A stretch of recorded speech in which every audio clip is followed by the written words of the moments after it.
Why do I feel like I linger? Linger between the words to say the words to remember. Now we're here to take control over your body and over your soul. We're gonna take back everything and lose it all. Lose it all. Lose it all. Feel it in your arms. Feel it in your legs. Feel it on your fingertips and feel it in your head. Just let your body go. Just let your body go. Just let your body go and move to the rhythm.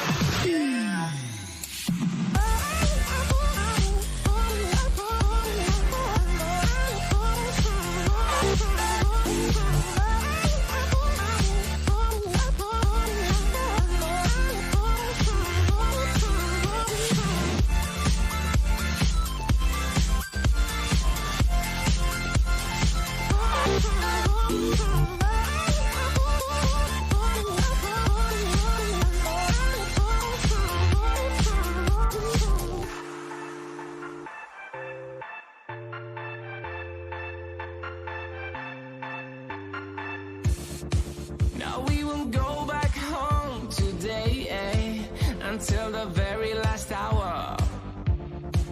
We still got a few more days to slay, it's gonna get so much louder.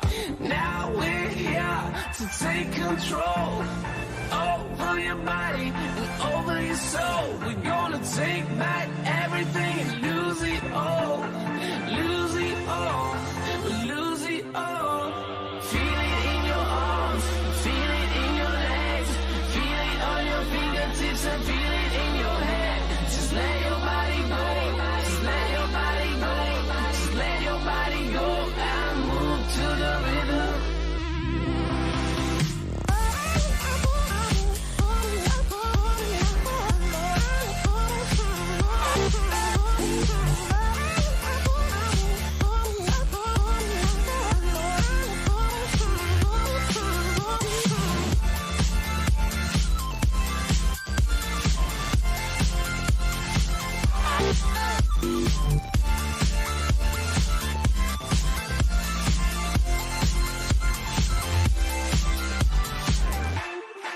I wonder what went wrong today, Why do I feel like I linger?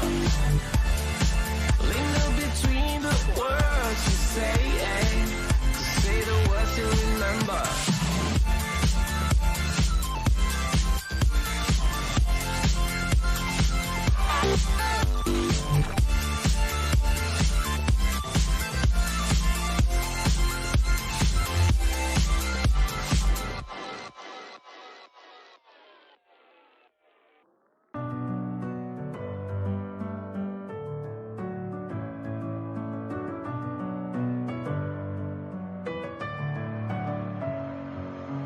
Messing with my head again. You had your heart set on me, but these feels, they come and go, and they come so easily.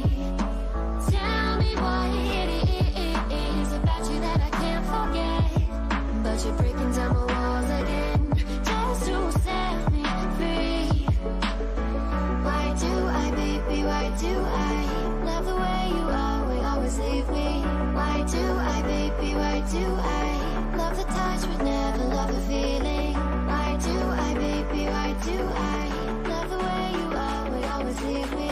Why do I, baby, why do I love the touch but never love the feeling?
Love the touch, but never love the feeling. Why do I, baby, why do I love the way you always leave me? Why do I, baby, why do I love the touch, but never love the feeling? Why do I, baby, why do I? Why do I, baby, why do I? Why do I, baby, why do I love the touch, but never love the feeling?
Good evening, everybody, and welcome to University Rocketeers Summer Open Qualifier number 1.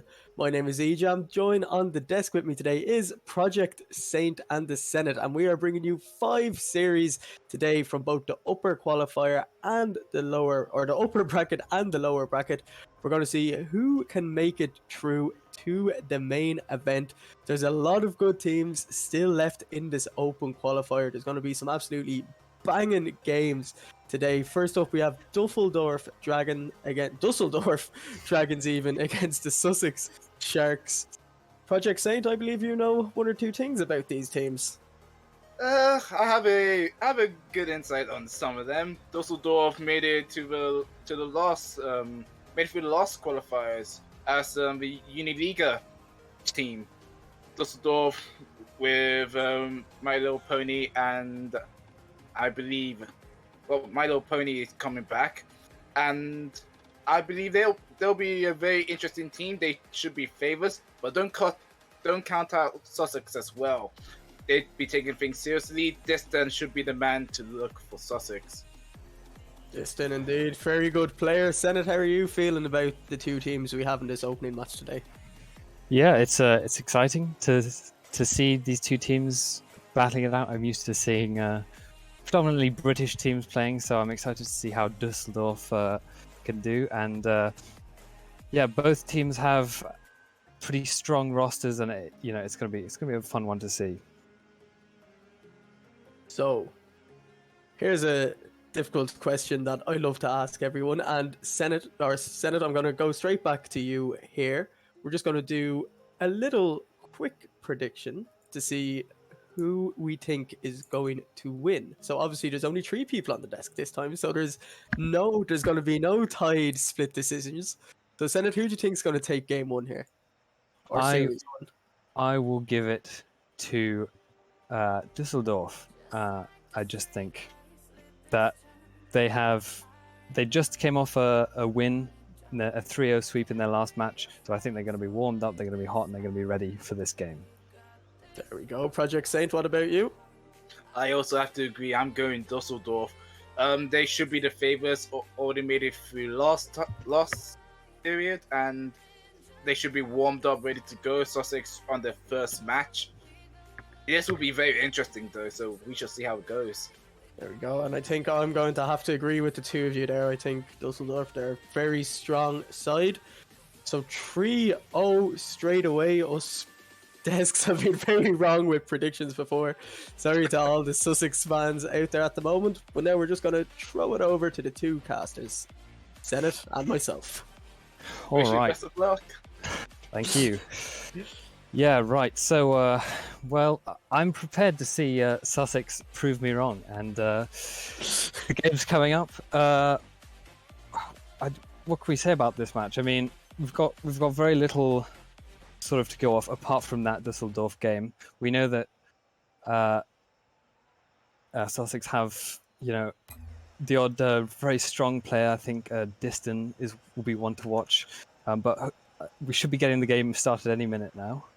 So, yeah, we're going to have to see. Yeah, and the teams are loading into game one. All matches tonight, folks, are a best of 5. And unlike the last few show matches we've been doing, Senate, all of these teams have been playing series already. All of these players are going to be warmed up. Plenty of these teams have played against each other in qualifiers before. They're going to know each other well from 6-mans. It's going to be interesting to see now. So close. The winner of this game just needs to win one more series and they will be through to the main event. Of course, they have the lower bracket to fall back on as well. Game 1, best of 5. These series can be over so quickly. You need to get your momentum quickly.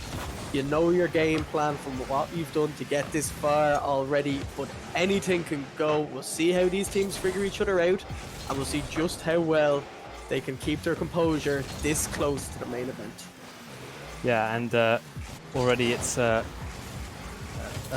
TJX taking it down the pitch for a counter-attack, gets blocked there, but Fisk is ready to follow up. He will try and send it towards the middle, looking for Diston, and Diston gets the first goal. That is a quality pass there from Fisk to Diston, and yeah, first goal on the board for Sussex, 1 minute in. Yeah, and I believe it was Project Saint that was saying Diston, absolutely cracking player. We all thought Dusseldorf were going to win just hands down because they have a stronger 3-man. But if Diston can find his form, I don't see Diston having any issue being able to backpack his team. We've seen it before. He has such good mechanics, such good match awareness. We saw it there. He gets the opening goal in the game in a series that isn't going to be easy for them. So we'll see now if they just stick to defending, like there, very good save from Fisk. We'll see if they stick to defending or if they try to push up, be a bit more aggressive, try to get that two goal cushion. But clears like that will just be punished, and My Little Pony says thank you very much. Ties up the game. Yeah, a bit sloppy there from TJX, and My Little Pony will take advantage as we have 3 minutes 38 left on the clock. The kickoff now goes in favour of Sussex, who get another shot on goal. Good block there. Diston maybe looking to go up with another attack, banking it off the wall, but sent straight back by the Dusseldorf player. And TJX going for the dribble, trying to get past Husky, goes for the fake. It's a bit awkward, but Husky manages, and Dusseldorf do take it away from them in the end. Limbo now going up, looking for Husky, but he's not quite there. In fact, nobody quite gets on the end of that. Fisk will clear it down. A little bit of chaos mid-game so far. Chaotic mid-games, exactly. We saw when the ball just drops down like this, or if the ball's on the ground right in front of your goal, that's where you see the panic. That's where comms start to fall apart. As a lovely little goal again from My Little Pony. Sussex here, they need to try and get the ball out a little better. TJX, I believe, missing the ball there, leaves it to Diston to try save that in the end, unable to reach it in the end. But I think Sussex are defending, not even they're defending because they made a few good saves, but I think their clears at the moment are really letting them down. And My Little Pony just, capitalizing on 2 mistakes, and they'll take them. They'll take mistakes any day if it's given to them. It's not an easy feat. These players have played a lot of series today.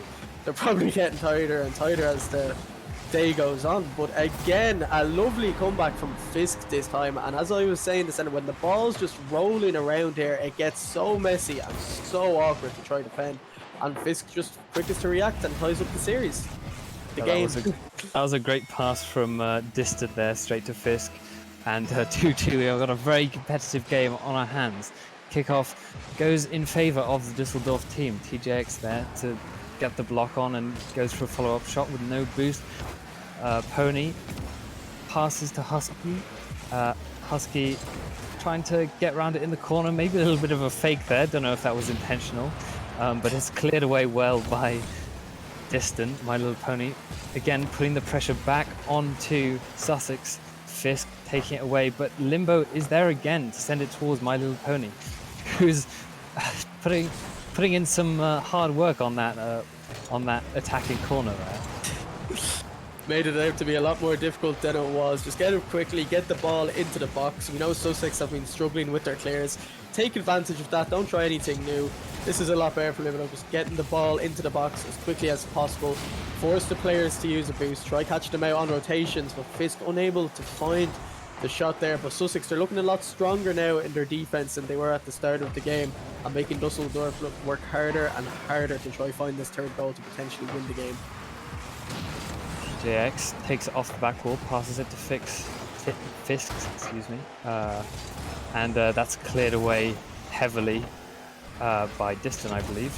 TJX sends it again up to Fisk. He doesn't quite get there. Limbo gently takes it off the wall. 50-50. It goes towards Husky, who gets a great clear down the field, and Husky tries to center it. TJX gets it clear of the main, right in front of the net. TJX looking to get the Sussex attack going, looking for Distant, but Distant is the third man. He doesn't want to risk going for that, which is perfectly reasonable, if you ask me. Yeah, and 33 seconds left in this game. It's still deadlocked at 2-all. In the best of 5, you sort of want to be winning these game ones. It's not like a best of 7 where you have plenty of time in the series to recover.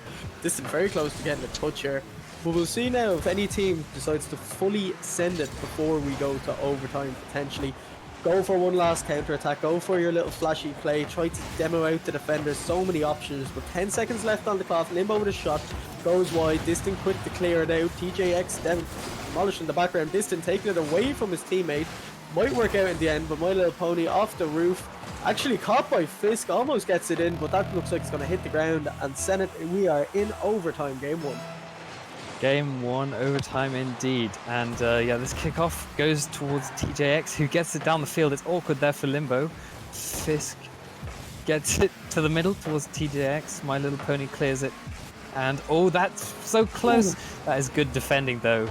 TJX now looking to do the hook shot. Limbo's ready for it.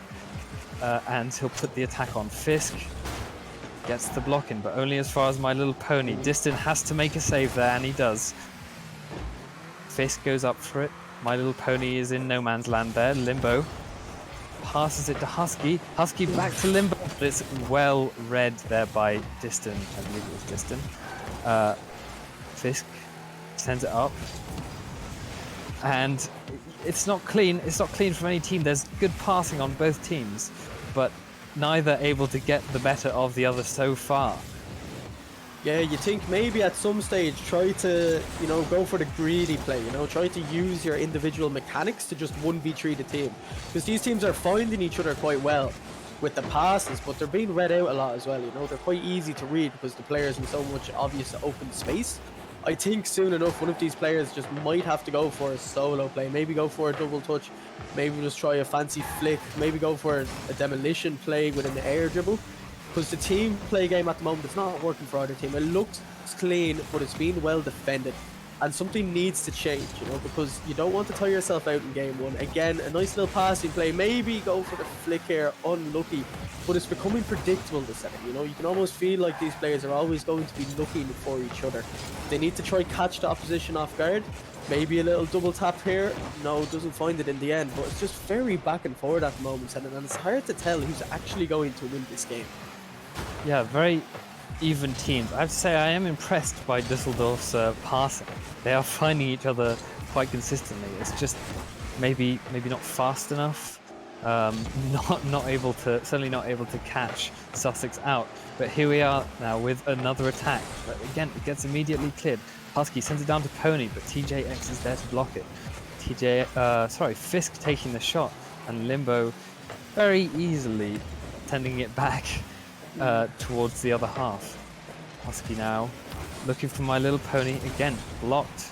These passes, they're accurate, but they keep getting blocked. Distant there, this is dangerous now. Limbo doesn't get the shot on target, and it's easy for TJX to take it away. Just back and forward, over 2.5 minutes, almost 3 minutes now into overtime. Surely someone has to break the deadlock. Nice little fake by one. Distant, can he fake the next? No, he can't. And now it's Fisk, who's a little awkward. His teammate saves him in the end. Distant can't get the pass back. No one's taking any risks, and rightfully so, but you feel like at some stage, this isn't like a tournament game where after 11 minutes it's whoever has the most shots. This, in theory, could go on forever, and it just feels like it probably will, because neither team is making mistakes at the moment.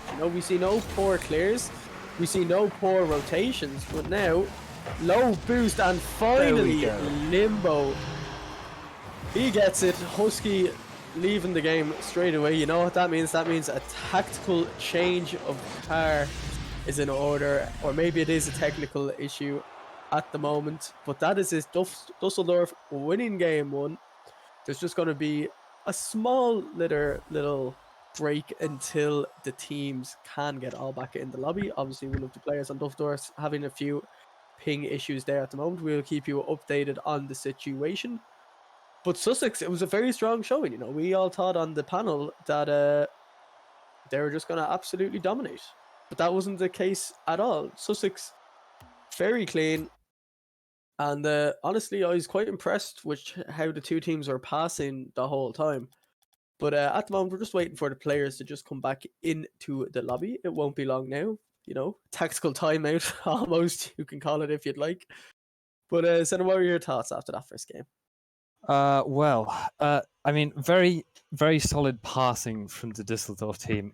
Again, it's like I said in the game, they were very clean. They found each other a lot, but maybe it wasn't quite fast enough. There was a couple good plays where they sort of passed it in front of net, like how it finished. The game finished with the pass in front of the net, straight in, catching them off guard. You got to have these sort of short, very, very dangerous passes if you want to score goals, I think. And they managed a few, but when it's just sort of cross-field, predictable, everyone can see everyone else, maybe it's not the best strat. Maybe we want to see a few more individual plays, I think. Exactly, individual plays. I mentioned it a few times. I think individual plays are the way forward, because the teams are doing quite well to find each other. They've been making some cracking passes, but the defending in that last series, other than the two mistakes from Sussex at the start to actually give away the first 2 goals, the defending after that was quite good. Now, they did lose the game, but it was clean. They rotated well, and Dusseldorf finally just taking advantage of low boost defenders just to put the ball in a place where they couldn't reach in time with their 12 boosts that they had available to them. So it's going to be interesting to see now, after a game that was that long, these two teams have plenty of time to figure each other out. Normally we see game ones either be just 0-0 or an absolute goal fest, and we were treated to a goal fest there, 5 goals in total. Game 2s now, we're going to see if Sussex can keep it up, stay strong in their defense, and maybe try to go for a few more goals, or whether Dusseldorf are just going to run away with the series. It's so interesting to think just how these teams approach these games. They have to take it one game at a time. But Huskies still just having a few little technical issues at the moment. I'm Technical issues. hopefully. I am as well. I'm struggling to get back into the match. If you excuse me. Just It's all right. bear with me. Bear Sorry with- about this, everyone.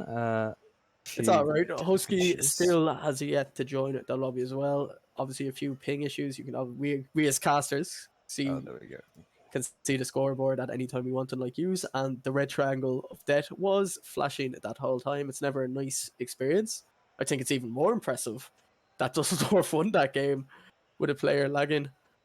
But Okay. hopefully now you're in the lobby. Now I'm we in just the have- lobby. Ooh, you made Thank it to the goodness. lobby. Thank goodness. But we could be here for quite a while, So let's just talk about, Could be 5 games. Oh well, I was talking about more the fact that we don't know when the player's gonna get back. But yeah, 5 games as well. Yeah, it's very. Limbo, yeah. So it's solved, and he'll be joining shortly. That's what we're told from one of the Dusseldorf players. So that's always nice to hear, because no one likes to have to forfeit a game, especially taking a game one, of course. So hopefully now, panic over for Dusseldorf. Sussex probably, a bit disappointed to see him come back. But for now, we're all back into the lobby. Just make sure everything's okay. But for now, game 2, best of 5. Dusseldorf win this. Sussex have to do the reverse sweep. And no one likes to go for a reverse sweep. But finally, folks, game 2 is beginning. Said it. Here we go.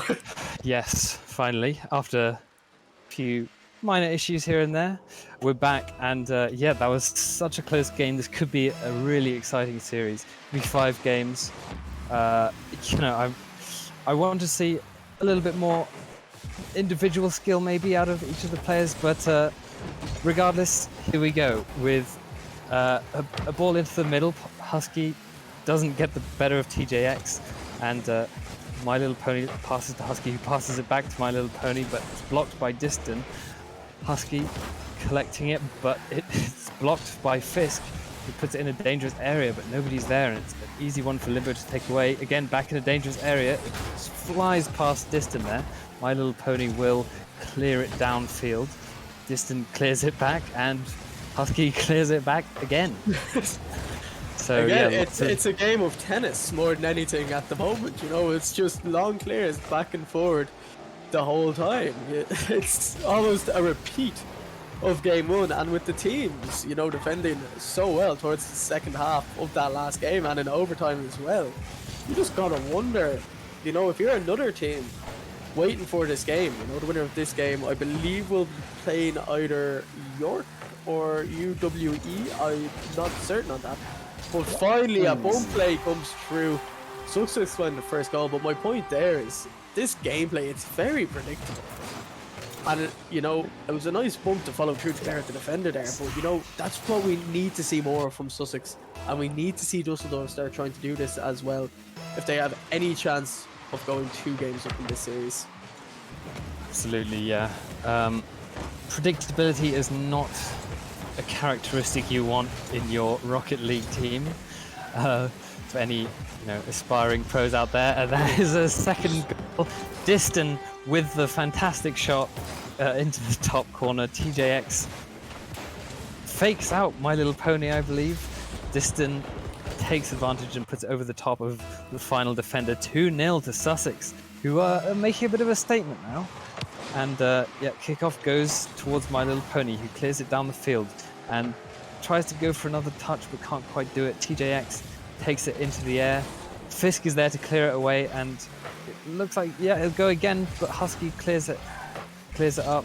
Limbo, oh, that's almost a really nice passing play there. That's probably the kind of thing they're going for in every play, and it nearly worked. That was a really great shot just off the bar. Limbo looking for someone in the middle. Husky is there, but Diston is on the line, and pressure in the Sussex half. As it's cleared by Diston. Limbo looking to get it back. He is demoed, but he does get the ball. And TJX takes it down the field, but it's a rather tame effort. It's interesting to see that Dusseldorf are actually allowing Sussex to just sit on their goal line the whole time, because they're going for the 3-man passing plays. it just means that the defender can sit in his line quite nice and safe, as finally a goal goes in. Very nice aerial from my little pony there, just dunking it down. But the point I was trying to make there is Dusseldorf aren't aggressive with their demos. If they were to just send one player forward and take out the keeper, I think most of their passing plays could actually work in the end. But it's nice to see My Little Pony just making a bit of a solo play almost, in a way, just setting it up, reading it nicely. Because that's what their goals are coming from. Their goals aren't coming from team plays. The first 2 goals they got in last series, that was because the clearance from Sussex was poor. The overtime ball was just a bit of carnage, and they capitalised on it as well. And then that goal there was just My Little Pony just dunking it down on the defenders. But we've yet to actually see them go and succeed with a passing play. As Sussex looking to make it 3, clearing out the defender, almost worked out for them. That's actually a lovely ball downfield. I think someone will collect it. But Dusseldorf, they're looking a lot better than they did at the start of the game, you know. They made a few little mistakes that were just capitalised quite nicely. They couldn't really defend clearly enough. But again, it's back and forward we go, Senate. You know, no team looking to make that aggressive move on the other team. And, you know, if you're Sussex right now, you're quite happy with that. You can just sit with this 1-goal lead, keep clearing the ball, let the ball get cleared back to you like this, clear the ball out again, and, you know, just play tennis for the rest of the game. Yeah, passing, majority passing is a very interesting way to play. It has a lot of benefits. I think we've seen that Düsseldorf have largely controlled the midfield.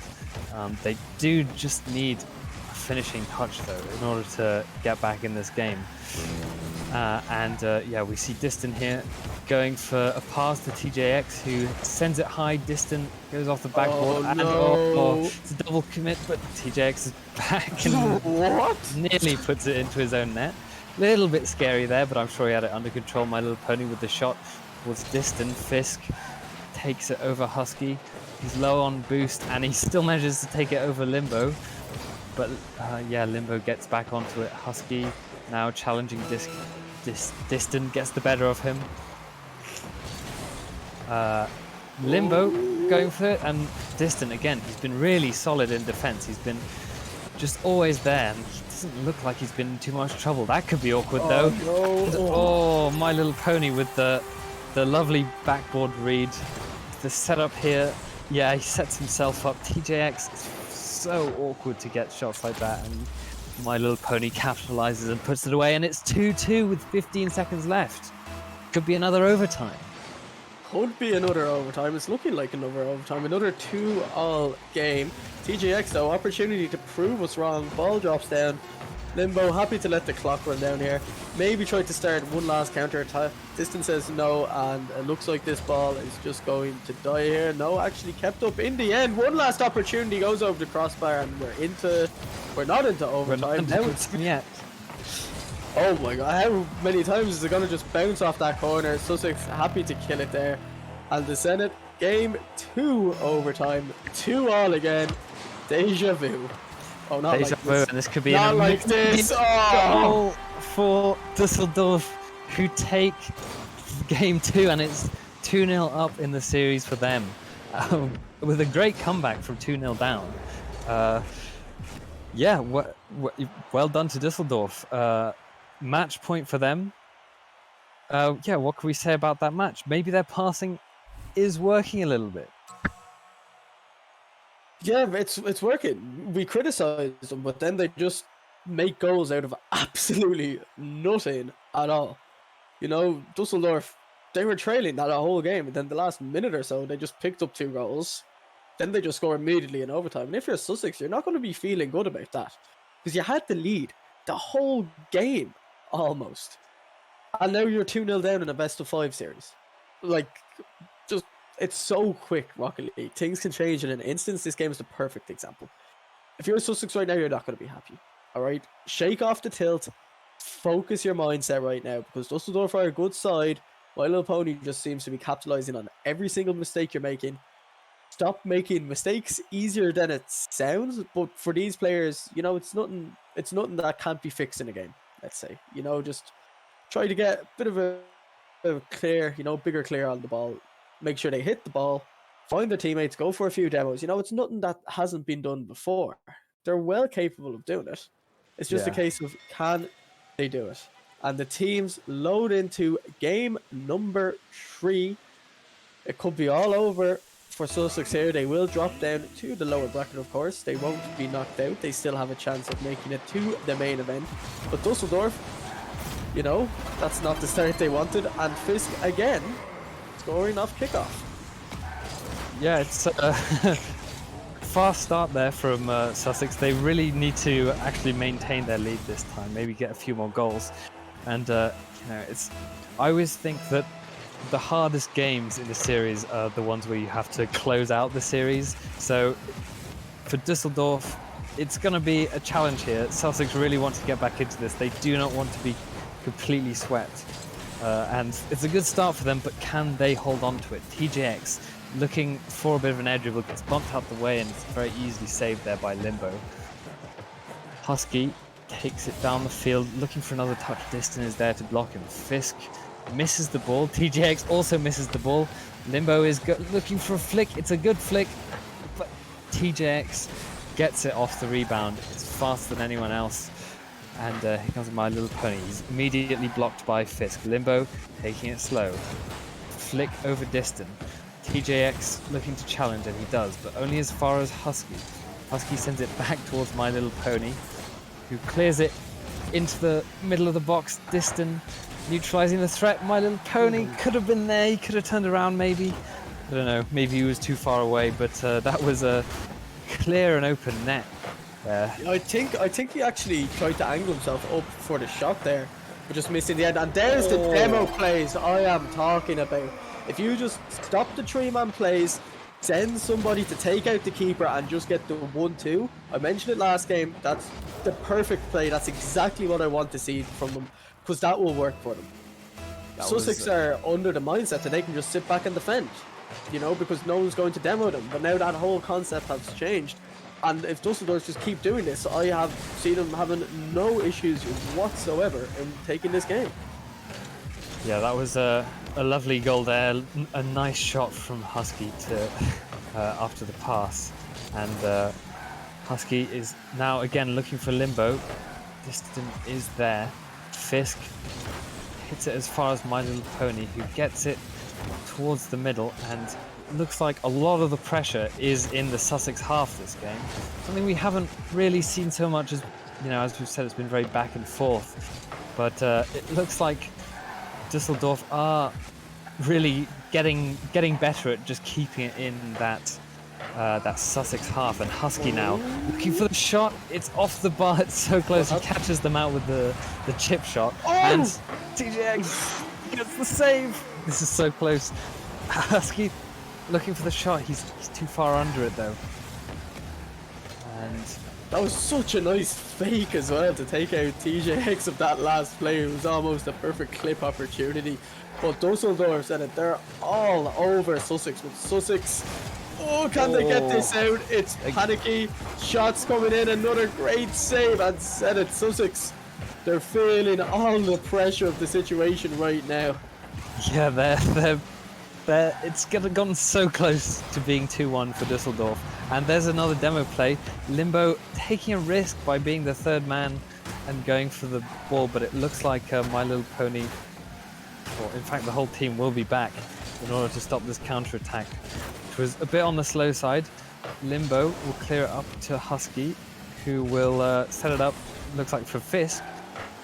My Little Pony is there to clear it away. And now Limbo beats TJX. Fisk is on the backboard to get another nice clear. They've eased up on the pressure a bit, Dusseldorf, or maybe Sussex have just managed to just get out of their own half a little bit. Someone hit the ball, please. Yeah. What's happening now? Everyone Fisk took a nice little breather. Yeah, it's tiring, isn't it? You know, driving these cars. But yeah, here we go. Diston looking for the double tap. Husky will take it away from him, and he'll send it towards the middle. Fisk is able to get it away, both players missed there. Husky and Diston are battling for it in the middle of the field. Husky, looking for the pink, and he gets so close to getting that. Nice demo, good effort, saved by TJX.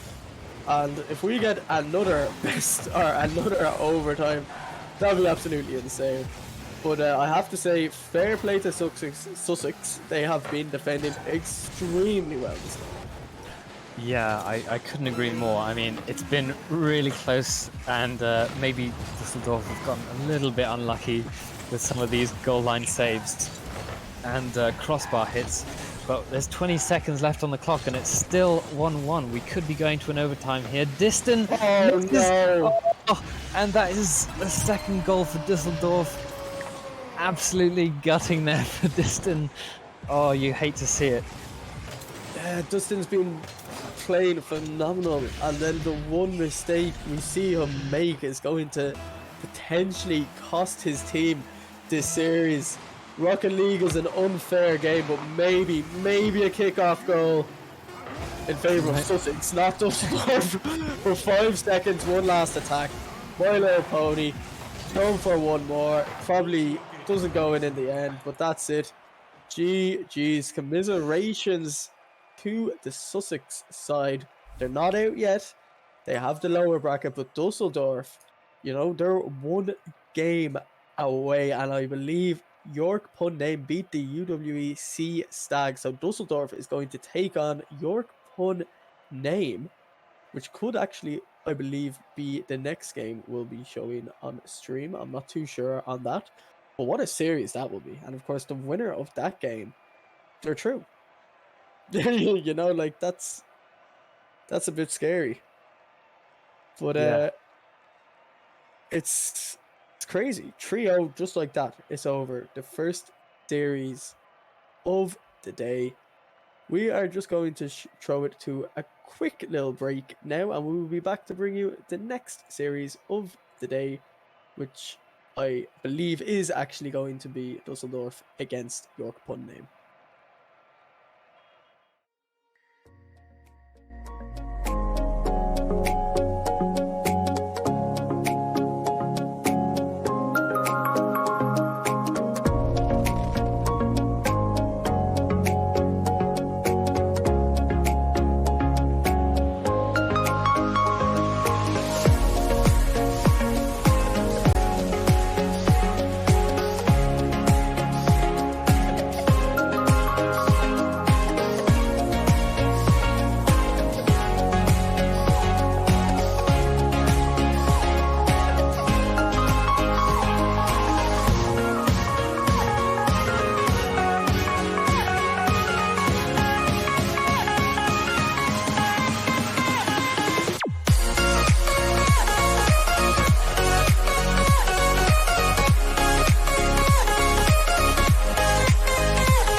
Hello, everybody, and welcome back. Coming up now, we have the second series of the day. I did lie to you all, unfortunately. It's not going to be York against Dusseldorf. That'll be the next series. But for now, we have two more excellent teams. The Kiel Krakens against Birmingham Beavers. And the winner of this will be going to the main event. The loser will drop down to the lower bracket. It won't be over for them then, but it's a big series ahead of us. I'm still Ejam, still joined by Project Saint and the Senate. Project Saint, what do you think of the two teams we have coming up now? Alright then, this is gonna be rather interesting since I am rather dry on both of them. But I have heard good things about Kiel. I have heard very well about Time Constant. And Birmingham as well should be providing an interesting match, so I'm just excited to see how this one goes. Gonna be exciting indeed. The Senate, what are your insights into this game we have coming up? Yeah, two very strong teams. Excuse me. Yeah, it's really hard to call this one. Kiel having just come off beating the Skeebs, beating them 3-2, and Beavers beat the Blue Jays 3-1. The Blue Jays are definitely not an easy team to beat. So, anything could happen in this match, to be honest. And yeah, it's exciting to find out. So we look at the players on the Kiel Krakens. We have K3 Pody and TC against the Beavers. That's Joda, Handa Panda, and Duskmadi. Six absolutely stacked players. Obviously know each other well, from playing against each other so much. And do you think the pressure of the situation, Senate, will come to these players, that knowing that they're so close to the main event, do you think that they're going to feel the pressure of the situation at all? Or do you think they're just going to be focused, not be tired from all the games earlier, and just go and do what they do best, their style of Rocket League? I don't think there'll be as much pressure as there could be, given it's a double elimination. If they lose, they do have a chance still to qualify, and they've been really strong up until now. They've already won however many games to get here. So yeah, there is a bit of pressure. They don't want to be slipping up this late on, but again, there is that little bit of grace where they can get through the lower bracket. So I think, yeah, as I said, pressure is going to be a minor issue in this game. Do you agree with that, Project Saint? Do you think there's going to be no pressure felt from the players at all, or would you have different thoughts to that? No, I think that both of them will be focused and geared in. And it's just more the pressure they'll be feeling will be from each other, really, more than the opponents. Just keeping each other in check, making sure that they are always supported, never gonna feel let down, that they're always gonna leave on the line. And if they fail here, well, they'll just get through in the losers bracket, irregardless. Exactly, but obviously, looking at the teams that could be going down to the lower bracket to join them there, it's going to be interesting for sure. But I'm sure both of these two teams will want to win this game, go through. That's a lot of weight off their shoulders. And I just feel like, with the two teams knowing each other well, it's not like NSE, let's say, where, that's just its own thing. This is for a European tournament. But if you look at their two brackets, they played a lot of British teams along the way. So nothing new to them here. It's not like they're playing teams from different countries or anything like that. So the two teams know each other. They're going to be going hard at each other. Do you think we're going to see a game like the last one, Senate, where the teams are just going for passing plays the whole time? Or do you think that these teams are going to be more reliant on the solo plays with the players that are in this lobby, and we know how good they are mechanically? I mean, with mechanically good players, you're going to get hopefully some really impressive plays. That's always what we like to see, and I think they are going to try, a few risky plays, a few flip reset kind of things.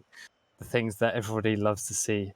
So yeah, I think there will be passing as well. I mean, I think that is a big part of a good Rocket League player's repertoire is passing, the ability to pass. It's even like out of defense and through the midfield, not necessarily to score. So yeah, it's I think passing is gonna be there, but maybe not quite as much as in the previous Fair match. enough. And now, after saying that, Senate, just for predictions, who do you have to win this series? I will give it to the Beavers. I think having come off just beating the Blue Jays fairly decisively, I think they're gonna stand a good chance for this match. Would you agree with that, Project Saint? I'm actually gonna go with Kiel on this one. Kiel looks very interesting. I like their players, and I'm it's gonna be a toss up really, but I'm gonna give edge over to Kiel. And I'm going to agree with you there. I think the two teams are very good, but I just think from what I've seen from these two teams before, I think the Kiel Krakens will just pull ahead. So 2-1, a split desk this time. So someone's going to be wrong for the first time today. But for now, we're going to throw it over to the casters, Project Saint, and myself. Well then, it looks like it's gonna be a great game. EJM is gonna be. I'm hoping to see 5 games after this one. 5 games, 3 games, 4 games. It's so hard to tell how these series will go. Hopefully, we don't see a sweep like last game, but a best of 5. Again, I love saying this. If you lose that game 1 in a best of 5, you know, the series goes very quickly. It's a very quick 5 minutes in there if you're trailing. But the team's loading in. Game number 1, series number 2. Winner of this series goes through to the University Rocketeers Summer Special. And immediately we get off with Gate 3 holding the ball and taking it straight to the air, instantly challenged by Jota. But early ball over to as I say that Kiel instantly under pressure. And so Birmingham takes it again and instantly taken out. Now then, it's gonna be interesting to see how this opening exchange has gone. Kiel already out with Flicker, K3 trying to take it in. Bit more pressure in, constant centering. It should be cleared out easily from Jota. And we should see a reset. Oh, Jota keeping it going. And Madge taking it straight to the corner.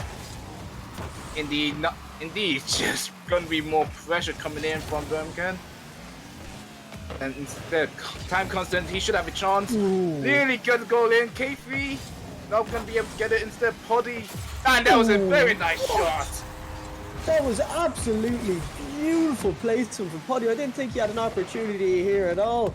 Just from inside the Birmingham half, top corner. Project Saint, what a finish that was. Straight in, pick that out. I don't think Bristol could get that one. And I don't think Birmingham could get that one. There we go. Oh dear, I apologize for that. As I say that, the K3 straight to the crossbar, nothing much out of it. And Birmingham, oh, they're trying to capitalize off of TC. Oh, that would have been a major blunder. Instead, Kiel takes it back, trying to get one of their own. Well, straight back and forth action there. And, oh, EJ, what do you think about this? EJ, haven't heard that one before. I think it's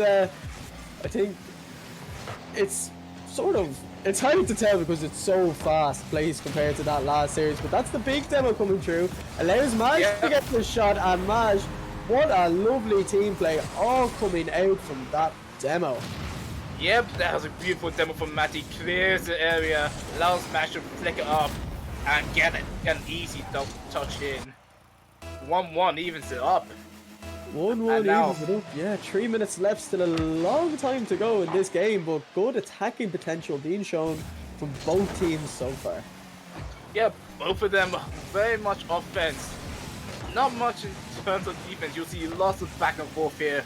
Poddy couldn't get the touch in, but K3 in. Oh, good save there from Dutch Matty. And now it's Birmingham's ball. Instantly taken from TC. Now then, straight in the corner, nothing much out of it. Poddy tried to get a touch, but K3 will just take it up from him. Center, but cleared out from Birmingham. That's a bit of a double commit there. Not going to be punished in the end. K3, full tank of boost, able to clear it out. Back and forth, back and forth. Who's going to make that play? K3, unable to find the double touch here. Maj just going to clear it out in the end. But I feel like Project say this game, at any stage, a team could score like that. But no, Jota. Oh! Could not have timed that any better. Yeah, the timing. Jota was forced straight to that, and Poddy was instantly right place, right time. That was a great heads-up play from Times Constant to instantly get the shot on and force that, hoping for a second chance from the rebound. And now then, Antish straight over to Keel. As we see before though, it's gonna be back and forth. But right now, it's gonna be Birmingham with the ball. Arch straight away taking the boost whilst KP takes the ball to the air. Lots of aerial plays there, less of the passing, and Jota, he'll be able to clear that up. Nothing much out of it, with lack of boost, and means that Poddy will easily take that. Oh, and the demo's coming through. That's something you always want to see. Jota, she misses the ball there, cleared up the line by Maj. Maj going for a demo on time constant. This game's starting to feel personal. The demo's coming through, but that's exactly how you open up the space. Take advantage of that little 3v3 window. And Jota, lovely pass down, but time constant able to clear it. And again, back and forth we go. But it's Kiel Krakens who currently have that 1-goal lead. It looks open! Oh, good save there for Maj! That looked like an open goal there, but Maj got back in time, and straight away Birmingham tried to take it up, right from the corner, nothing much out of it, and Time Constant will instantly take the ball out. Right now though, Jota is just gonna go straight in the midfield. Poddy gets another touch, gets a double on there, puts it into it, but Time Constant too far forward. And Birmingham straight away with the ball. There's 50s coming out. K3 have a boost to play with, and straight away he still keeps the ball though. He goes for a flick, match instantly there, and I don't think Birmingham will keep it. Kiel just happy to keep the ball stranded there. Aerials all around. Forcing saves, and well, will Birmingham keep up? No. And it is now.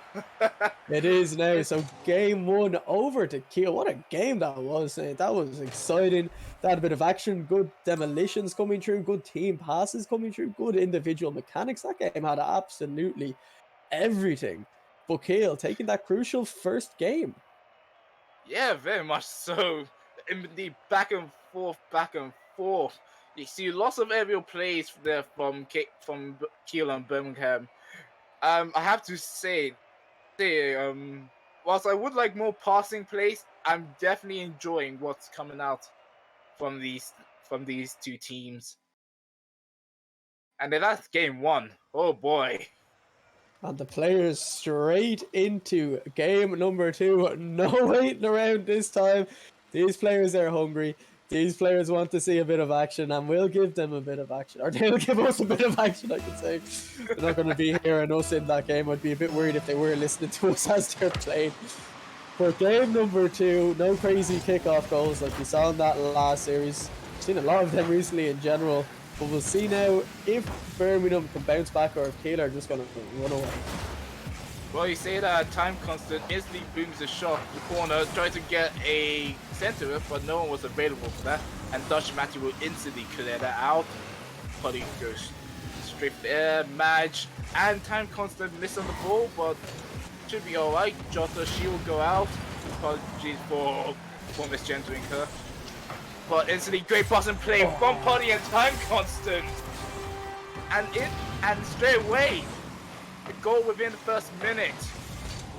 That pass from Time Constant to Poddy, just giving Jota, she had no time to react at all there. That was absolutely beautiful. Great spatial awareness, great chemistry from the boys in Kiel. And right now they have the advantage. And, well, how will Birmingham respond? That's going to be the good answer right now. Marge, take the ball to midfield, nothing much of it, but good follow-up from Birmingham. This K3 to use his boost, and good aerial. Jota, what a save. almost got it. Good save there from Potty, but Oh, no one's there. What? Oh!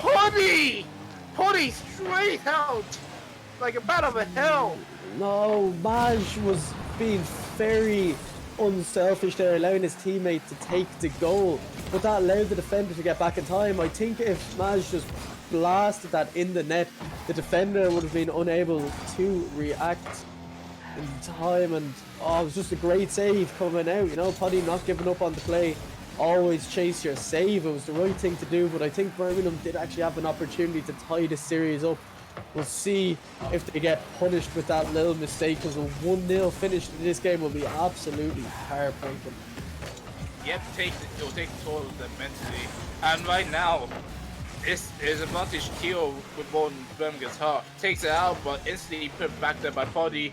Goes straight up the ceiling, nothing much of it, but KP comes in center. Time constant, couldn't really get much on it. Now we could Poddy, good fitting there for Marge. What? Straight again, time constant. In, out. Jacob, what about? Do the hokey pokey and we turn around. That's what it's all about.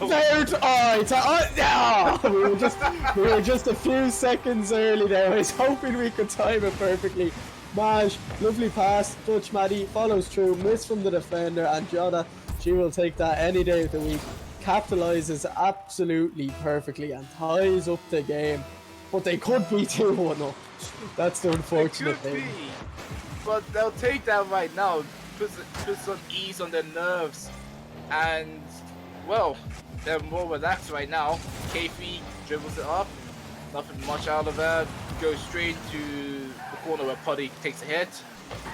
Jota, she'll just send it straight back, and oh, that was a great 50 there from Poddy. That almost went in. Yeah, Poddy's been making some seriously good solo plays this game, but that's a big clear K3. Perfect reactions, but now quick counter attack. Jota! Oh, beautiful. Birmingham 2-1 up in this game. Jota straight away. Great. She was there as well. She knew her position and got in for the redirect. Maj, he found his teammate absolutely perfectly. That's the team plays you were mentioning before this game, and Birmingham looking stronger and stronger as this series has gone on. Yep. He might have a good... Well, we'll have to see. I'm not going to put a curse on right now, but... Right now? Does that mean you're going to do it later? Aye. But still, KP takes it to the corner.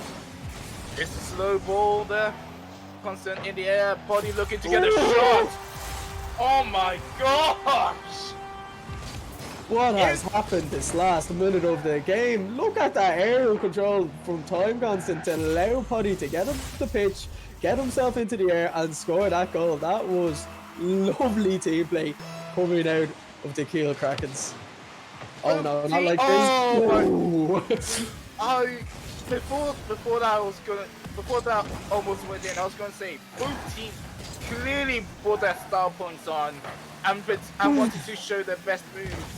Because my word, the caliber of these shots are going in. But right now, fast break. Oh no. Good hit there for Madge. Last man there. 1 minute remaining, 2-2. Hill versus Birmingham. Jota couldn't get the touch she needed, so she did just get out. And right now, Madge tries to center, no one there. Poddy clears it, and straight back into Birmingham's half. Good hit there on Poddy, and Marge tries to get a touch in. Nothing much. Good demo there for Marge. Clears one man out. Jota goes in. No boost to play with. And again, back and forth going on. This time now, Birmingham with the ball. K3 gets the hit. And Putty straight there, takes it to the corner. And again clears out. Time constant, resets it. Final seconds. Jordan trying to get something on it. Doesn't look like much. Gets it up the wall. Marge! Marge! With a buzzer beater! The buzzer beater, absolutely perfect. Dutch Matty putting pressure on K3 there. Forced him to keep it up in the air, otherwise Dutch Matty would have had the shot. But that was absolutely beautiful. Recognizing that, you know, he's going to have to hit the ball against the wall there. And a lovely play from Maj, who was kept very, very busy that game between all of the demos. And then a lovely shot at the end with the clock on 0. And 1-1 Birmingham tie this series up. We have a series from the board. That was a great game. Jordan with 2 goals. Marsh with the buzzer beater right there. Ends the game there, and that should be a huge boost over to Birmingham. They should have a momentum right there. They're feeling very good about themselves. Kiel will have to pick themselves up quite a bit, but if anything, Poddy played a game as well. Should not discount him. Poddy's been really stepping it up this series. 5 shots. That's pretty good going, you know, from one player when his team in total had 6. You know, Birmingham, they've been a lot more spread out with their shots, but it seems to be the Poddy show at the moment for the Kiel Krakens. Very much so. Both, I have to say, Poddy as well in that last game. 2 saves as well with those 5 shots and 2 goals. He was playing a game, but we're going to get straight back into it. Right now, game 3 between Birmingham and Kiel. Oh, and almost, oh dear. Yes, Well, that's instant. There we go. You said the momentum is with Birmingham. Kickoff goal, lovely 50 from Maj, and Jonna sees K3 on the left-hand side of the goal, makes a little adjustment just to put her car to the left of the ball and fires it to the right. And, you know, she's going with the ball at some speed there, and it's those little micro decisions that make her such a good player. And, you know, finding the goals in the last game, having a brilliant series so far, but Poddy now, 1-on-1, flicks it over. No! Jada is on fire. Oh, instantly Kiel are coming straight back on it. Time constant gets a 50, but nothing much on it, and we're back to resetting things. My word. This is great. This is just great Rocket League. And what a save. I did not expect that to be a good shot there from Marge. Great 50 there from Maddie just boost to play, but Poddy had to clear that instantly. Now Marge keeps it off the wall. Time constant gets it off. No, nothing much in play there. Jonna, good demo on K3. But Dutch Maddie gets it off the wall. Ooh. 50 out there. Kiel feeling the pressure now. They are. Maj again, the demos. He's just relentless with his demos. He is making all of those Kiel players feel uncomfortable, constantly giving his team a little 3v2 advantage, and it's working so well. He's not just chasing players the whole time. If he sees an opportunity to get a demo, he'll take it. Yeah, Dutch Maddie get a good shot as well. Poddy have to save. As you said, Marge really being the bully right now. KP gets a redirect. A shot in from Poddy. Poddy right now for Kiel. What a pass. Oh, that was just beautiful. What a 50. That 50 just killed the momentum of the ball and set it up for Poddy. My word. Kiel are clearly playing through Poddy right now. Hoping that, is it ace combat time? It's ace combat time! Time constant! Poddy! Let's go! That's a clip right there. That was absolutely beautiful, and this aerial team play coming out of Kiel, where was this before? It is causing poor Birmingham a lot of problems, but still Project saying 3 more minutes left in this game, and the winner of this game will be 1 win away for making it to the Summer Series. My word. And they'll be going in very, very confident as well. Whoever goes down, well, I feel for whoever has to face them. Because they are very good teams. Quick Kill, Body, Time Constant, let's not forget KP as well. And Birmingham, March, Dodge Maddie, and the Queen herself, Jada. This is a great series, and I put whoever goes down loses as favorites right now to make it out. Because Oh no! Oh, yeah. That would have been tragic. Oh my word, that would have been a whole lot of game there. But thankfully nothing much comes out of it, and KP with both takes it up, tries to get aerial, Dutch Maddie equal to it, but Poddy, no one was available to come for it. Time Constant comes into Shadow, and feels gonna be a bit awkward, but nothing much out of it. Good job out there, good redirect from Time Constant. Barge had to save that straight away. And oh my word. I have to say this is just great plays there from Keel. Body comes in, Time Constant probably saved it, wished to get redirect down. Yeah, Keel clearly having confidence right now. Clearly the ball in their favor, they're setting the tone for this. And Body straight there, 3-1. Beautiful. Oh my. Again, this came after so many attempts. Birmingham clearly couldn't crack the code right there, and the result in another goal. That's an insurance right there for Keel.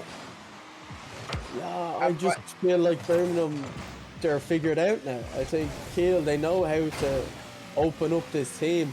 Maj has been a lot more quiet today with the demolitions. I'd like to see him get another few and Poddy. Oh my word. Oh my. This is just a clip series coming out of Poddy. Lovely speed, lovely control, beats two defenders, crossfiring in. Good luck saving that one. No chance at all.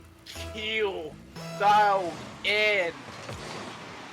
And as you said, they look like they have cracked Birmingham. It looks like they are really setting the tone, and Birmingham, they must be thinking about the next game now. Game 4. Yeah. Call this one off. Don't tire yourself out too much, because they're now in a position where if they do not win the next game, they will be put down to the lower bracket where they'll have another opportunity to make it to the main event. But Kiel at the moment, they have to hold their nerves. They can't peak too early. They need to make sure they still have a bit of energy left in the tank, you know, and send it all out next game.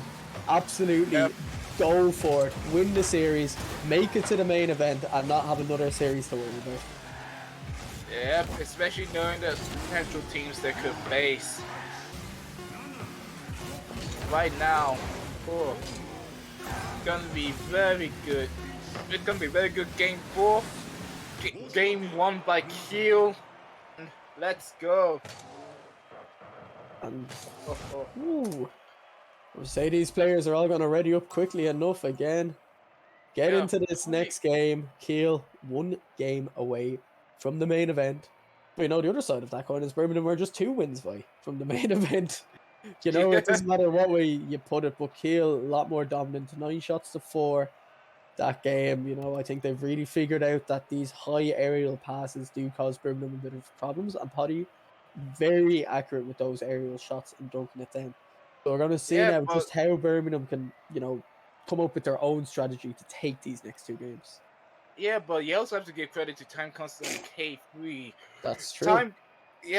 Both of them hitting great. Time Constant with a great shot from a great area from Poddy, and both of them very much aware of each other, very much aware to go in and out.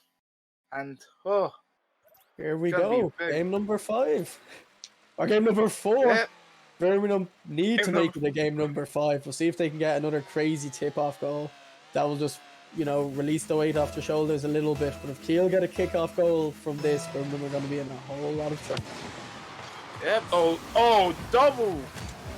Now Dutchmatic tries to take it forward, tries to get more 50s out of it, but nothing much. But Jordan gets the boost. Good save from K3.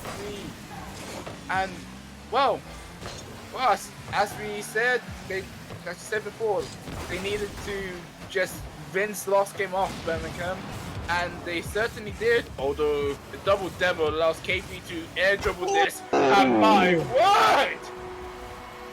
Coast to coast, East Coast, West Coast, New York to LA, and straight away K3. That's a summer climb right there. Oh, God. Sorry, you made me lose it a bit there with the New York to LA, but Bodie can't get a second one. Jeez. Oh, this is action-packed. This is chaotic, but it's good, exciting, clean chaos. But the biggest difference between this series and the last series is the individual display of mechanics coming out of these players as Maj looking to get there.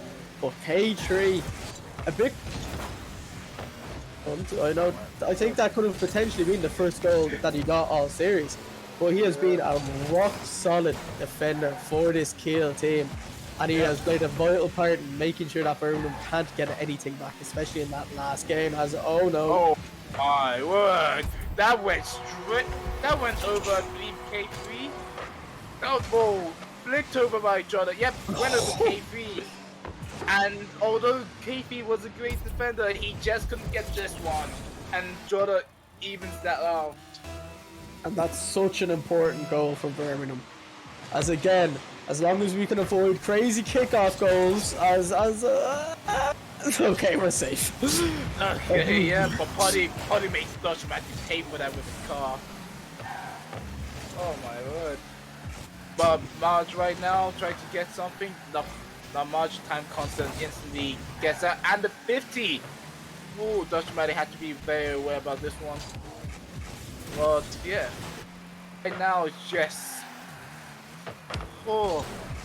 first one to make mistakes. We'll lose this, but it's pretty much the individuality of versus the team play of Birmingham, and the individuality right now is coming through. Poddy has been all over this game. Yes, all over this series as well. Poddy is really not feeling the pressure of the situation. K3 again, once he goes forward, he makes plays happen. But now with that goal lead, he can sit comfortably and defend, perhaps. I don't even know. He might even feel the pressure and just go, I like this. I like this pressure. He plays better. He's been playing absolutely outstanding, and again, the save comes through, finds Poddy on the wall, and almost a three-man play, but K3 committed there, and now he's there at the net's open, and Joda again. Joda with a demo as well. Joda got that second touch, clears K3 out, makes it no problem whatsoever. Instantly she gets that shot in. That was great heads up play there, but also came out of nothing very fast. And now then, from the ceiling, tries to get a ceiling shot. I believe K3 comes over. Oh, but lays up a Marge. Nothing much out of that. Time constant instantly equal to that, and gets a second touch. Poddy takes it straight over to Birmingham Tar. It's going very well, I have to say, for both these teams. You know, they're exciting. It's exciting Rocket League, which is what we want to see. But Joda has had a phenomenal game this game for really, understands that, if they want to go through in this series, they have to win this game.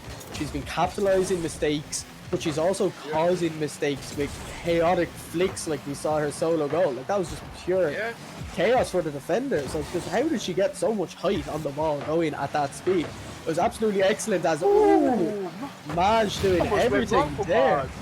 It did, but Dutch Maddie as well, very clean on these backboards, just making sure it can't be dropped down into a dangerous position, because we know that Poddy likes the ball up high in that corner. But K3, another opportunity. If this drops down, Cody was ready. But guess what? Dutch Maddie on the backboard again. And now Birmingham, they're looking very clean with their defending. And I think they fixed their mistakes. And Dutch Maddie, a huge save. Birmingham, they must be full of confidence, but feeling like Eddie. Oh, redirect! No, I jinxed it. Time constant comes out there. And yes, you did jinx it because, oh my word. Time constant comes out with the redirect. Ready, primed. Oh my word. That was very much a backbreaker. Over a minute to go. Birmingham, they need a goal right now. And then comes the devil from March. When it comes out, Jota tries to get it. March, time constant clears the ball. And I'm very sure Kiel are very happy with that. Because they're in the lead right now. They don't need to worry too much. If they get an extra goal, assurance, because they're already going through as it is. Yeah, it's gonna be tight, but hopefully, you know, we'll see what Birmingham can do in these last 30 seconds. Does John have any magic left energy? Got the 2 goals for a team so far. She looks like so. Marge gets his second shot, then in the goal, straight from the corner. Less than 30 seconds to go. Are we gonna get OT? I think so, maybe, unless there's another chaotic kickoff goal. I'm sure Birmingham will be hoping for one, but we'll see what happens. Oh my word. Ooh, excuse me. Bless you. Bless you. Oh, almost got one from Marge, but great save from time constant. And are we going to get another shot in? Dutch Maddie! Oh my word! This has turned on its head! What has happened to Birmingham this last minute? They just said, right here, come on, we'll stop messing around. Let's just win this game. They want a game. They want game 5. We want game 5. They want to listen to the people right here. Oh my word. Less than 10 seconds to go. Birmingham. Dutch Maddie just carrying the ball, wasting time. Trying to get another goal. Great save from K3. Right now. Oh, time constant. Are you kidding me? Oh, you kidding me? Oh my god, what a series, what a game. 4-4, and we are going to overtime. Please no kickoff goal, because this game has been an absolute treat. Oh, this is an 8-goal series. All of them bangers. My word. And I can't help but think, I thought it was over. Dutch and Maddie got that goal in, but straight away. Oh no, oh no. He wants to finish it. Dutch Maddie saying no. Jota having to save that one from Potty. But right now, Kiel, they want to go through. They want to end the game. Potty for the crossbar. Oh no. A3 couldn't get the shot in. And right now, Birmingham, they get to clear out. They get to put in the other half. But it's just Marge. And Potty gets to touch out. And one from time constant. But KP straight up couldn't get the double touch. Jota, Marge. Oh, Jota won that 50. Marge gets the ball out. Gets into the corner. Is there anyone else right now? Doesn't look like so. Dutch Maddie couldn't get his car on direction. And oh my word. This is just insane right now. Potty straight in. K3 off the wall. And straight away, that 50 from Jota. She doesn't want this to end. Potty does. And in the corner, nothing much out of that. Time constant. Gets up backboard. Oh, Jota couldn't get a shot in fast enough. Dutch Maddie, great save from Potty. And this is still going on. When's it gonna end? The teams are still going for it. I thought they'd calm down a bit. I thought they'd play it safe knowing what's on the line. It's not stopping them going for plays. Both teams giving it their absolute all. And what a disappointment this would be for either team to go out if they're producing games like this. But who's going to have that magic in them Who's going to make it 5-4? Can it be Dutch Maddie? Not this time. But Saint, what a game this is. Oh, double demo between March and Party takes out their best player for Kiel though. Jordan comes out once again from the backboard. She does, but no one's available. And she accidentally touches Dutch Maddie. That complicates things for Birmingham. That's Party takes it out. But Jordan comes in. KP having to clear things out. Oh, that's a HGS double. both coming in. March takes out KP, but no one's available right there. And Jordan having to play coming back for the save. Time constant, wishing for something. Oh my word, off the backboard, Dutch Maddie couldn't get the shot in. No second chance there. And right now, Kiel's goal. KP clears out. Jordan avoids the demo. Is that in? We're going to have a game 5! Jordan! Oh my word! What an absolute banging game, my word. That was... Oh. How are we meant to cast another game like that? My voice is absolutely gone. That was brilliant. I can't believe what just happened there. That was intense. Both of them decided that they wanted to leave all. And Jordan out of there. That final shot in. Oh my word. I'm almost speechless right there. And we have one more game of this. Yeah, one more game if it's anything like that game number 4, but it has now come to whoever wins this game goes to the main event. And that's after a game like that, who knows what we'll get here. I hope it's going to be one of those scrappy, messy game 5s, because that game 4, the amount of clips that could have been produced from that game, it was insane. And I am so glad to be casting this as well. Whilst Poddy straight away answers with that goal. Got off from the backboard, decided to play a ground redirect right there. Oh my word. That was great. Oh, it's no time to breathe. No time to breathe. 1-0. Only 8 more goals to go if it's anything like that last game. But here we go, Maj opportunity cleared out, but Poddy, again, no boost to get a double tap. Great clear from John in the end. But K3 now, what can he do with 10 boost? Absolutely nothing. Maj hits it down to Jada, just puts against the wall. Dutch Maddie's sitting deep. But here we go, who's going to be the hero? Jada did absolutely everything for her team in that last game, scoring, I believe, 4 of the 5 goals. But what a pass, what a shot! And well, I thought it was going in, but off a crossbar, that would have created a lot of complication. Marge, two bodies to defend a K3, but Marge just decided to take constant straight out. Oh my word. We're going in and out right now. Right now, 1-0 straight to Kiel. And Marge takes it straight to the corner, K3 straight out, and he gets Dembo for his troubles, but his job is done. Sends a redirect. Jordan though tried to get another shot, couldn't really get it in. And oh my word. I don't think I can give too much analysis because both of them are just locked in. I don't think there is much you can really say.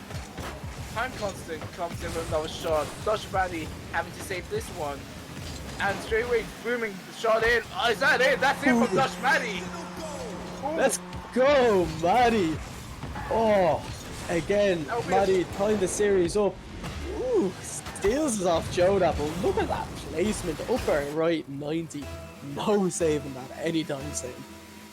Yeah, and honestly, I think that was a good play from Dutch Maddie and Joda. It created a lot of confusion for KB. He didn't know which was coming. And it ended up being Dutch Maddie. KP just chose wrong right there. 1-1 Marge. KP has to save this one. And instantly He keeps the ball. Time constant. Ball looks open. That's a goal. Straight back. One's there to defend that one. That was a great play from Time Constant right there. He snatched the ball off. No one was available for that. Lush Maddie was looking to take it, I believe. Oh. But just Q right now. They're looking to go through. They're probably annoyed that they have to go for game 5 right now. They just want to end this as it is. I know, and who has that magic in them? One-on-one, K3, lovely flick! Oh my word, that almost got in, and Jordan got the save straight away from Poddy. Dutch Maddie couldn't get the boost, didn't have any much good redirect, great save from K3. Oh my word. Hold on, EJ, take away, cause my voice is going. I don't blame you. Dutch Maddie hits it down into the corner. Time Constant now gets his boost stolen. Maj actually found the shot almost. Time Constant able to save it in the end. That's a dodgy touch, but K3 straight down the line. Jota hits it over. Dutch Maddie turning away, allows Poddy to get the touch here, but Dutch Maddie up on the wall quickly with that boost that he went for. The net's open. That was very close. Nice little demo from Jota coming through. Time Constant's up though. This is dangerous. Dutch Maddie gets the save. Jota missing on the demo there. Birmingham, a minute 45 left. What do they have? Who's going to come up with a bit of magic? It's not going to be over if they lose this. They still have the lower bracket. Dutch Maddie's so close to the touch. Now, Maj up on the wall, and this game, it's on a knife's edge. It is indeed. Well, as you said, he will come up with magic. Who knows? Poddy comes in, gets the touch, but great save from Arch. But it just went so wrong. Time Constant gets the insurance right now, and Birmingham needs 2 goals in not less than 90 seconds. This is looking like heels to play right now. Yeah, Jota! Oh my word! Now! Jota's not out of the game yet. Jota's saying, shut up, casters, we're not out of this series quite yet. Wins the kickoff, and that 2-goal lead straight away half. Yeah. Oh my word. Ignore the second goal. Ignore the third goal there from Time Constant. Because Jota just erased that right back. And right now, Poddy tried to get an aerial. They double touch, but nothing much out of it. But Time Constant. Oh no. Alright, so Time Constant said, I'm going to score. Jota said, no, you didn't. And Time Constant instantly said, you said what? And now I would love it if Jota gets another kickoff goal here. We said 9 goals. No, we wanted 9 goals. We're only 3 off at the moment. Maj, Musty, no, doesn't get it in the end, but that's dangerous. Time Constant, ooh, a minute left, 2 goals. Can Birmingham do it? Well, it's gonna be tough, that's for sure. Keo playing the hearts out right now.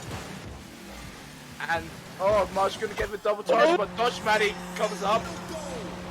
1 more goal, 44 seconds to go. And it looks like it could be just like the last game. It is, you know, we could go to 4-4 again. There's a goal every 20 seconds now. Something about the last 90 seconds of these games, absolute bangers.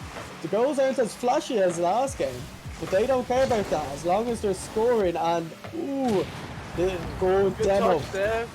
30 seconds. Oh, save. Dutch Maddie tried to get down, but Marge just off target. It looks like Time Constant would have gone to that as well. Jota boosted for her to play, but she just tried to get everything out. But right now, it's the ball's in Birmingham's half. 14 seconds left to go. Dutch Maddie tries to get us something out. Jota, she's out there as well. Up the back, up corner, back ball right now. Dutch Maddie trying to get a touchdown. Nothing much out of it. No seconds, no time to there. Dutch Maddie, that Birmingham just trying to crush a score. Keep it in the air. It doesn't really matter. Kiel will go straight through to the main event. Oh, what a banging series that was. Congratulations to Kiel. They have qualified. But for Birmingham, it's not over yet. They will move down to the lower bracket where they will play, I believe, the winner of Link Me Baby and Link What Found. So, Oh my word. That And- is. and Link Not Found actually won that series 3-0, so I believe, I'm not sure. I'm not going to say anything because last time I said something about the bracket, I was completely wrong. What an absolute banging series that Oh my word. was. Oh, Insane. that was insane. York against Dusseldorf, folks, will be after the break. Oh, saying to myself, we need to have a little break after that one. We'll be back with you shortly. Thank you very much.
And hello everybody and welcome back. In case you just missed it, you just missed an absolute banging series between Birmingham and Kiel.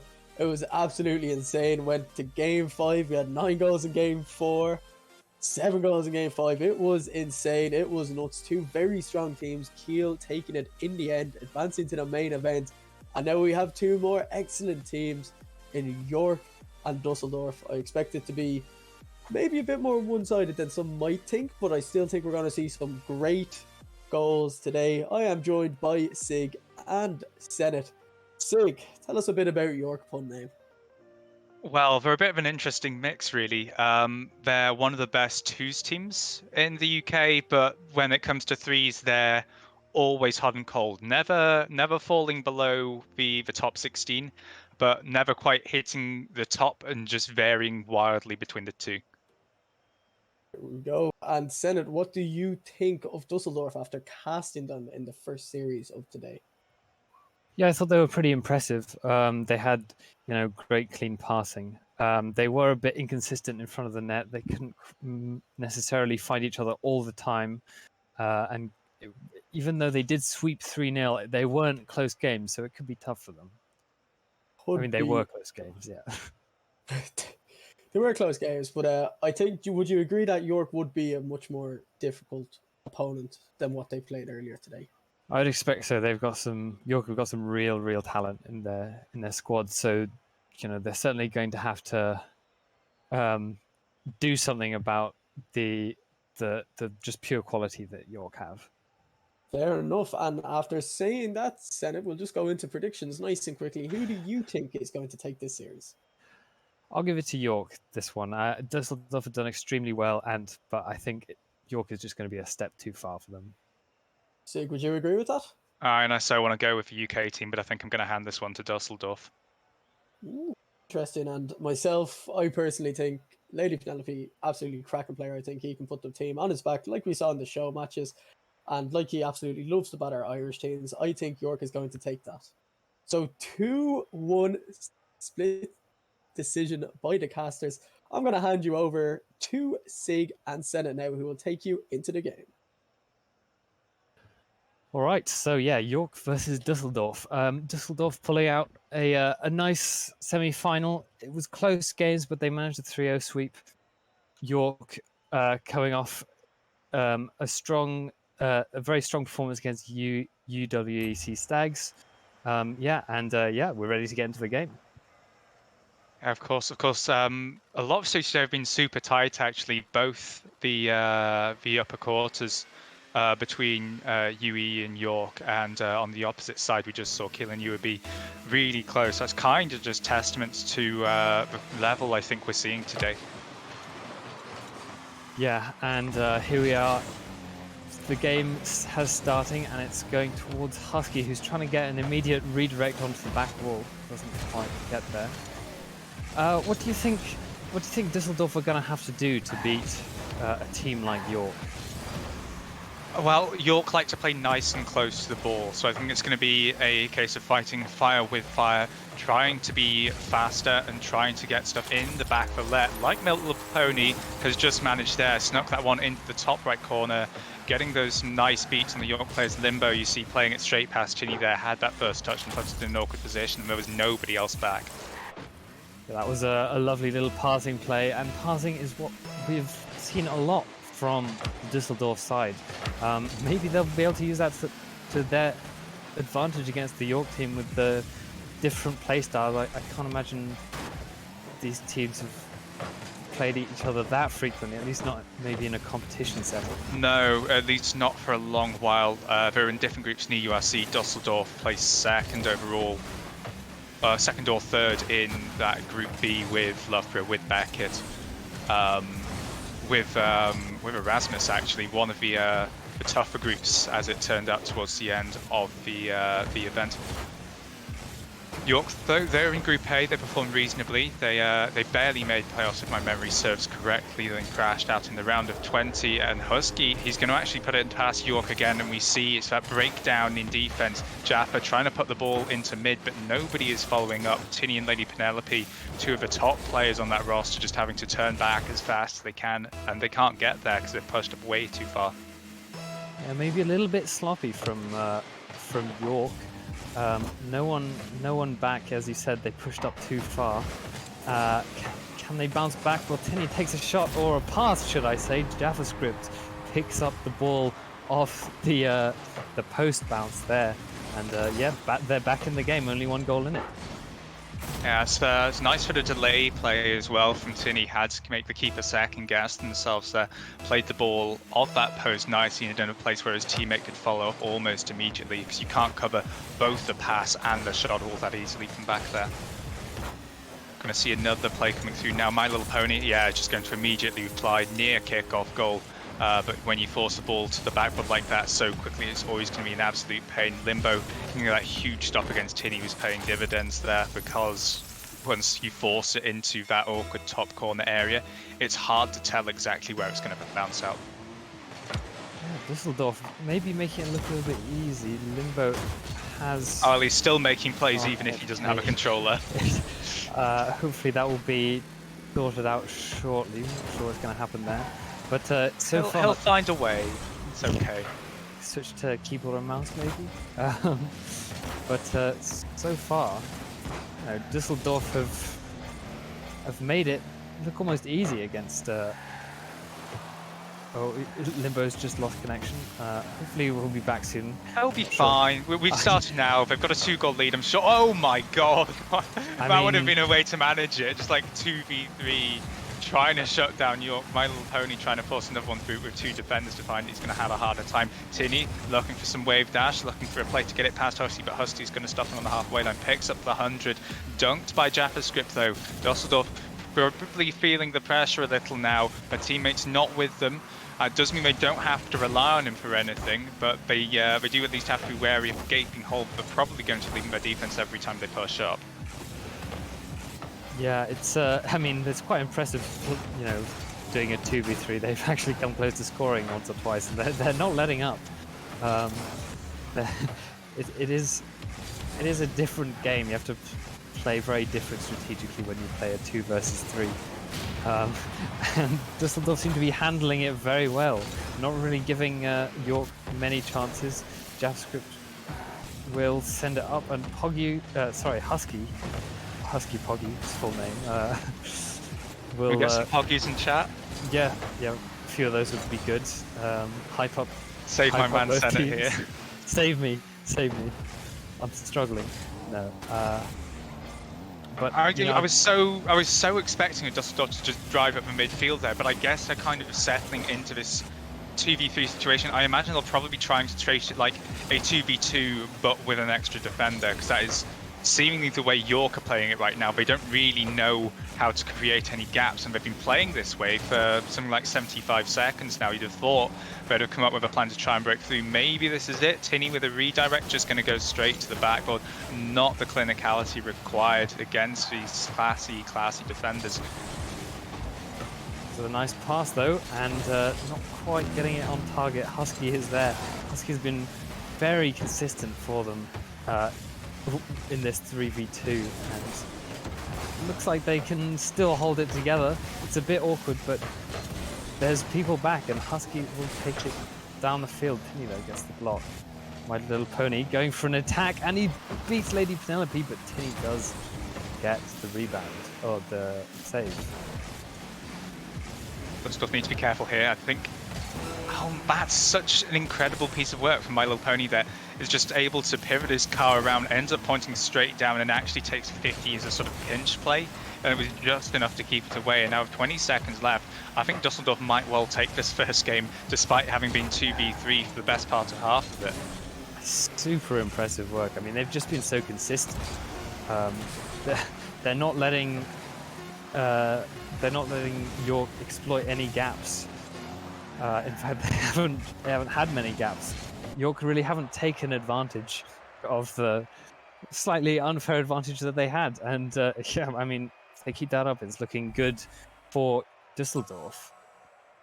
Almost definitely. I think that's kind of testament to the way York's been playing as well, though. I talked about how they were a super strong collection of twos players, maybe sort of relying on their solo plays a bit too much when really you need to be getting the ball moving to try and bait out one of the other players, and then that leaves you in a 1v2, which is a far more dangerous situation to be in. Yeah, I'm surprised, to be honest, that York haven't been able to break down Husky and Poggy. You'd think, the York, as was said, I think you said that they were a really great twos team, and I'm surprised that they didn't show that here. Show off a bit. They've got the twos quality, they've got that extra player, but they just couldn't get past the two Dusseldorf players, Husky and My Little Pony, who, played really excellently, really consistently. They were great at just controlling the ball in their own half, getting some bumps in to prevent follow-up attacks, and super impressive from Dusseldorf. Getting those bumps is always super difficult as well because it's a boost expenditure, and if you don't get any return from that, you leave yourself in a very awkward situation. So actually having the guts to go for that play is impressive in itself, but then to actually pull through and to execute correctly on that and then come out with an advantage is doubly impressive. Yeah, and do you think York should be worried here? Because, I mean, I'd be worried. yeah, I'd be worried if I was York. If I can't get past two Dusseldorf players, as soon as the third comes back, you're going to have even more problems. Because they've then got to adapt again to the threes that's coming out of Dusseldorf. While they've spent the last, I guess, 2.5 minutes of gameplay adjusting to their twos composition. I think if they carry on playing with twos players, it starts to lean in York's favour. yeah. I mean, there is, to an extent, an element of when you have to play 3v2. The style changes, and maybe that threw off York a little bit. Obviously, they did go down 3-1 when there were three players on the pitch. York, I'd say York could adapt. They could, once the third player gets back on the pitch, they could maybe start getting things together. They had, the one good play, which led to a goal. But yeah, Dusseldorf are looking solid. They're looking impressive, and they're looking a lot more clinical than they did in their previous match. So I think we've run through a lot of what these teams can do. How much of the rest of the bracket have you been able to catch today? Any particular matches caught your eye? Well, I mean, the last match that we saw, Kiel Kraken versus Beavers, was an absolutely mad match. I mean, went all the way to Game 5. Some absolutely crazy plays. Kiel especially were really putting on the clips, but Birmingham were very impressive too, very solid, and they've still got a very good chance of getting through to the summer series. But yeah, Kiel absolutely was an absolutely brilliant game. The other match I casted, Dusseldorf versus Sussex Sharks. That was another good performance from Dusseldorf. They weren't quite their finishing wasn't quite up to scratch, I'd say, in that one. It was a close series. Dusseldorf had to make a couple of comebacks, but they did get through, with a 3-0 in the end. So, clearly they've got what it takes to make it all the way. And I think something especially impressive for the Birmingham side is they're not a team I would have expected to beat the Durham Defenders their first round match in the first place, and yet they did with a sub. Admittedly, they have like 5 players on about the same level, so it didn't matter too much. And then they went on to beat UEA, which I also caught on stream. And then they had that game 5 against Kiel, which absolutely blew my mind. And of course, they'll be playing UWE after this match, just a little later on, which I will be joining you for, alongside Orion. Alongside Rydro, I'm hearing. We are, however, going to be getting back into the series now, though. Limbo has survived his disconnection. He has returned. and hopefully when Tinny joins this York team. Technical difficulties, ladies and gentlemen. Yeah, I think they're starting any minute now. Yeah, kickoff is happening. So There we go. finally, an actual 3v3 match. He's figured out how maybe. to use his mouse or press A or X depending on his controller. Yes. So Dusseldorf are 1-0 up in the series after, a quite impressive 3v2 performance from Husky and My Little Pony, and now Limbo is back on the pitch, and it looks like My Little Pony will carry the ball, get the demo, and there's no one back to save it, and immediately Dusseldorf get the 1-0. I saw them get one and was like, hang on, but there were two sounds. It's just like they got players on both sides and there's just nobody left then. York just completely dismantled after what has been a very short amount of time, and I'm excited now to see how much of a show Dusseldorf can put on. They're clearly confident and York are probably quaking a little. Yeah, they're confident and they're playing really smart as well. They're as you said, they just took apart the York defense. Husky will take this in the corner, tries to beat Tinny, but Tinny gets a good block. Limbo will take it off him, straight to JavaScript, who sets it up almost for Limbo. Tinny will take this round the corner, and My Little Pony hits it straight to Penelope. It's no huge chances there. Good, solid defending from both teams. A little bit of back and forth again. I think Dusseldorf are still looking stronger though. Yes, and I think My Little Pony's about to prove it there with that 1v3 outplay. Flick to the right for the first, flick to the left for the second, and then just plays it right into the bottom corner to put it past the first. A brilliant piece of work from one of Dusseldorf's top players. That was... Oh, you love to see a good dribble. At least I do.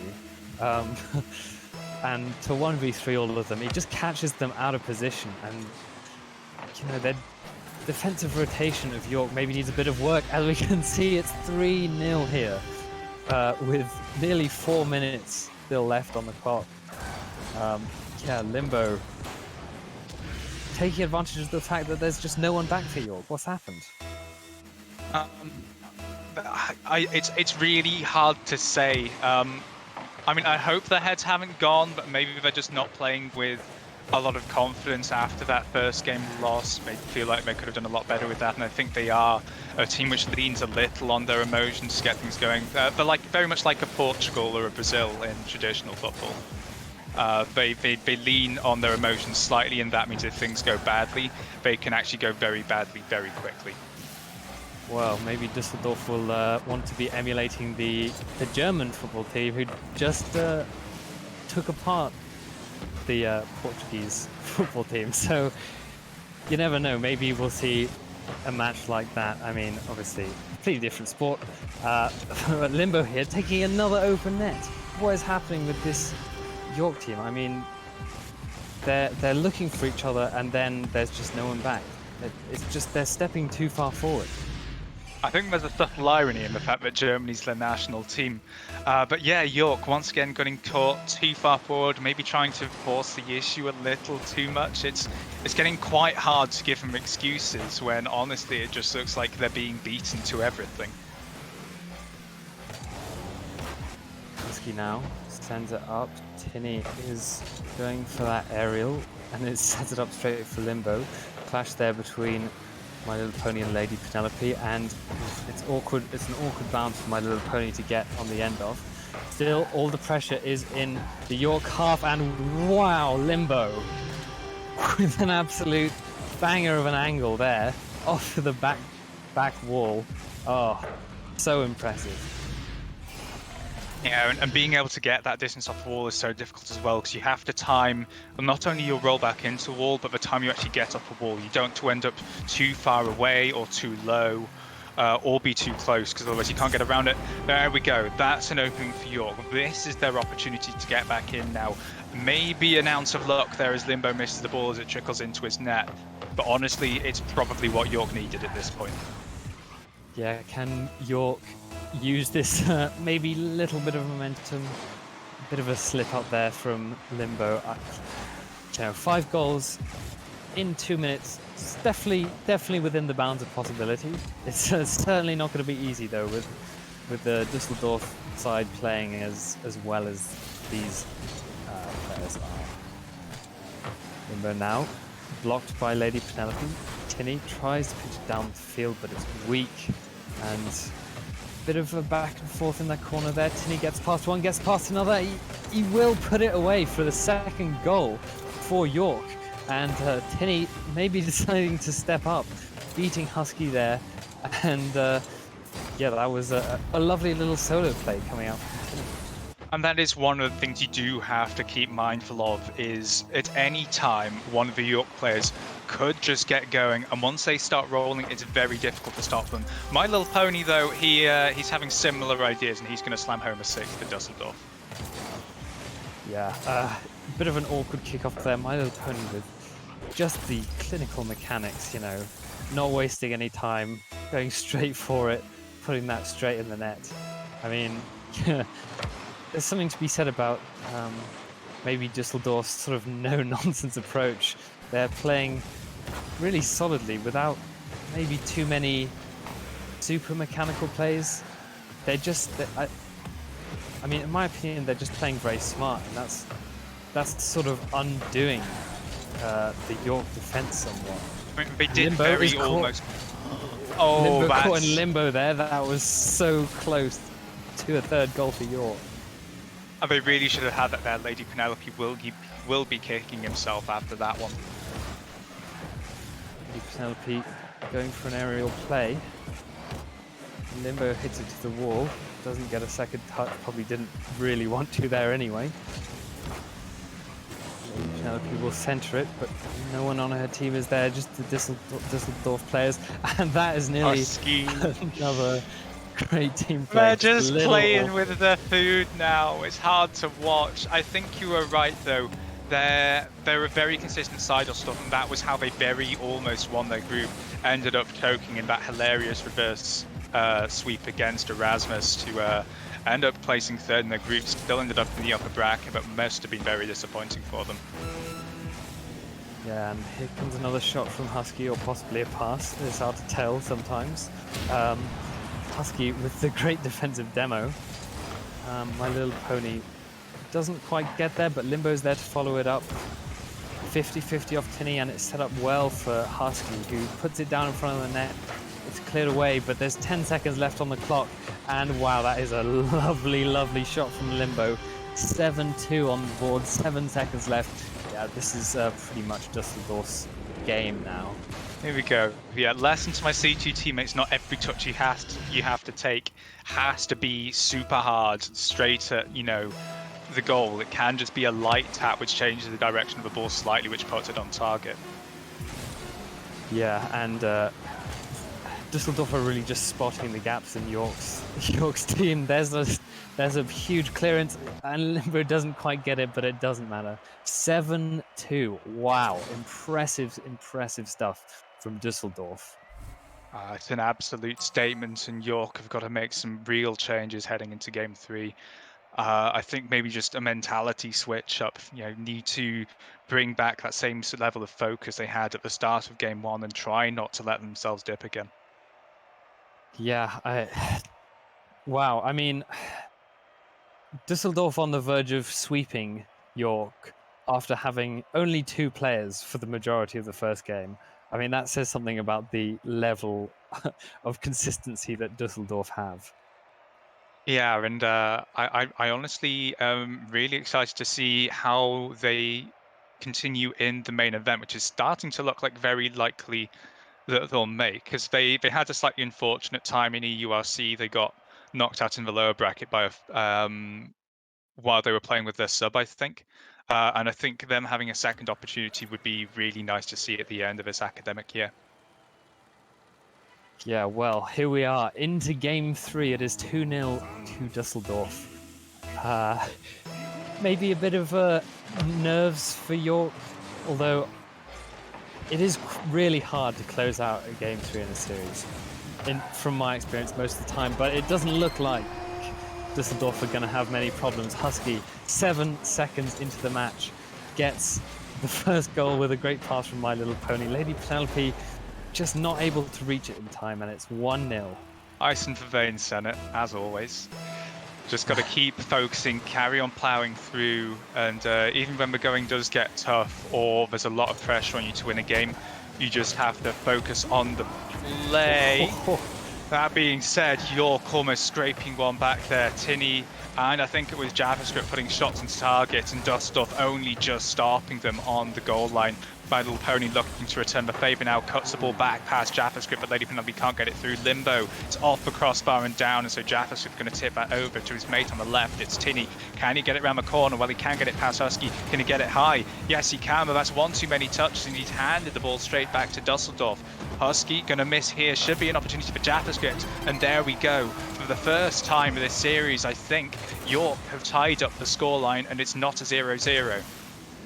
Yeah, JavaScript takes advantage of the open space there. York back in the game. You know, they don't want to be swept here. Obviously, they do have, you know, they can still get through in the lower bracket, but Dusseldorf still looking strong. JavaScript now does miss, but Husky decides not to go for it. Tinny passes over to Lady Penelope, but it is blocked there.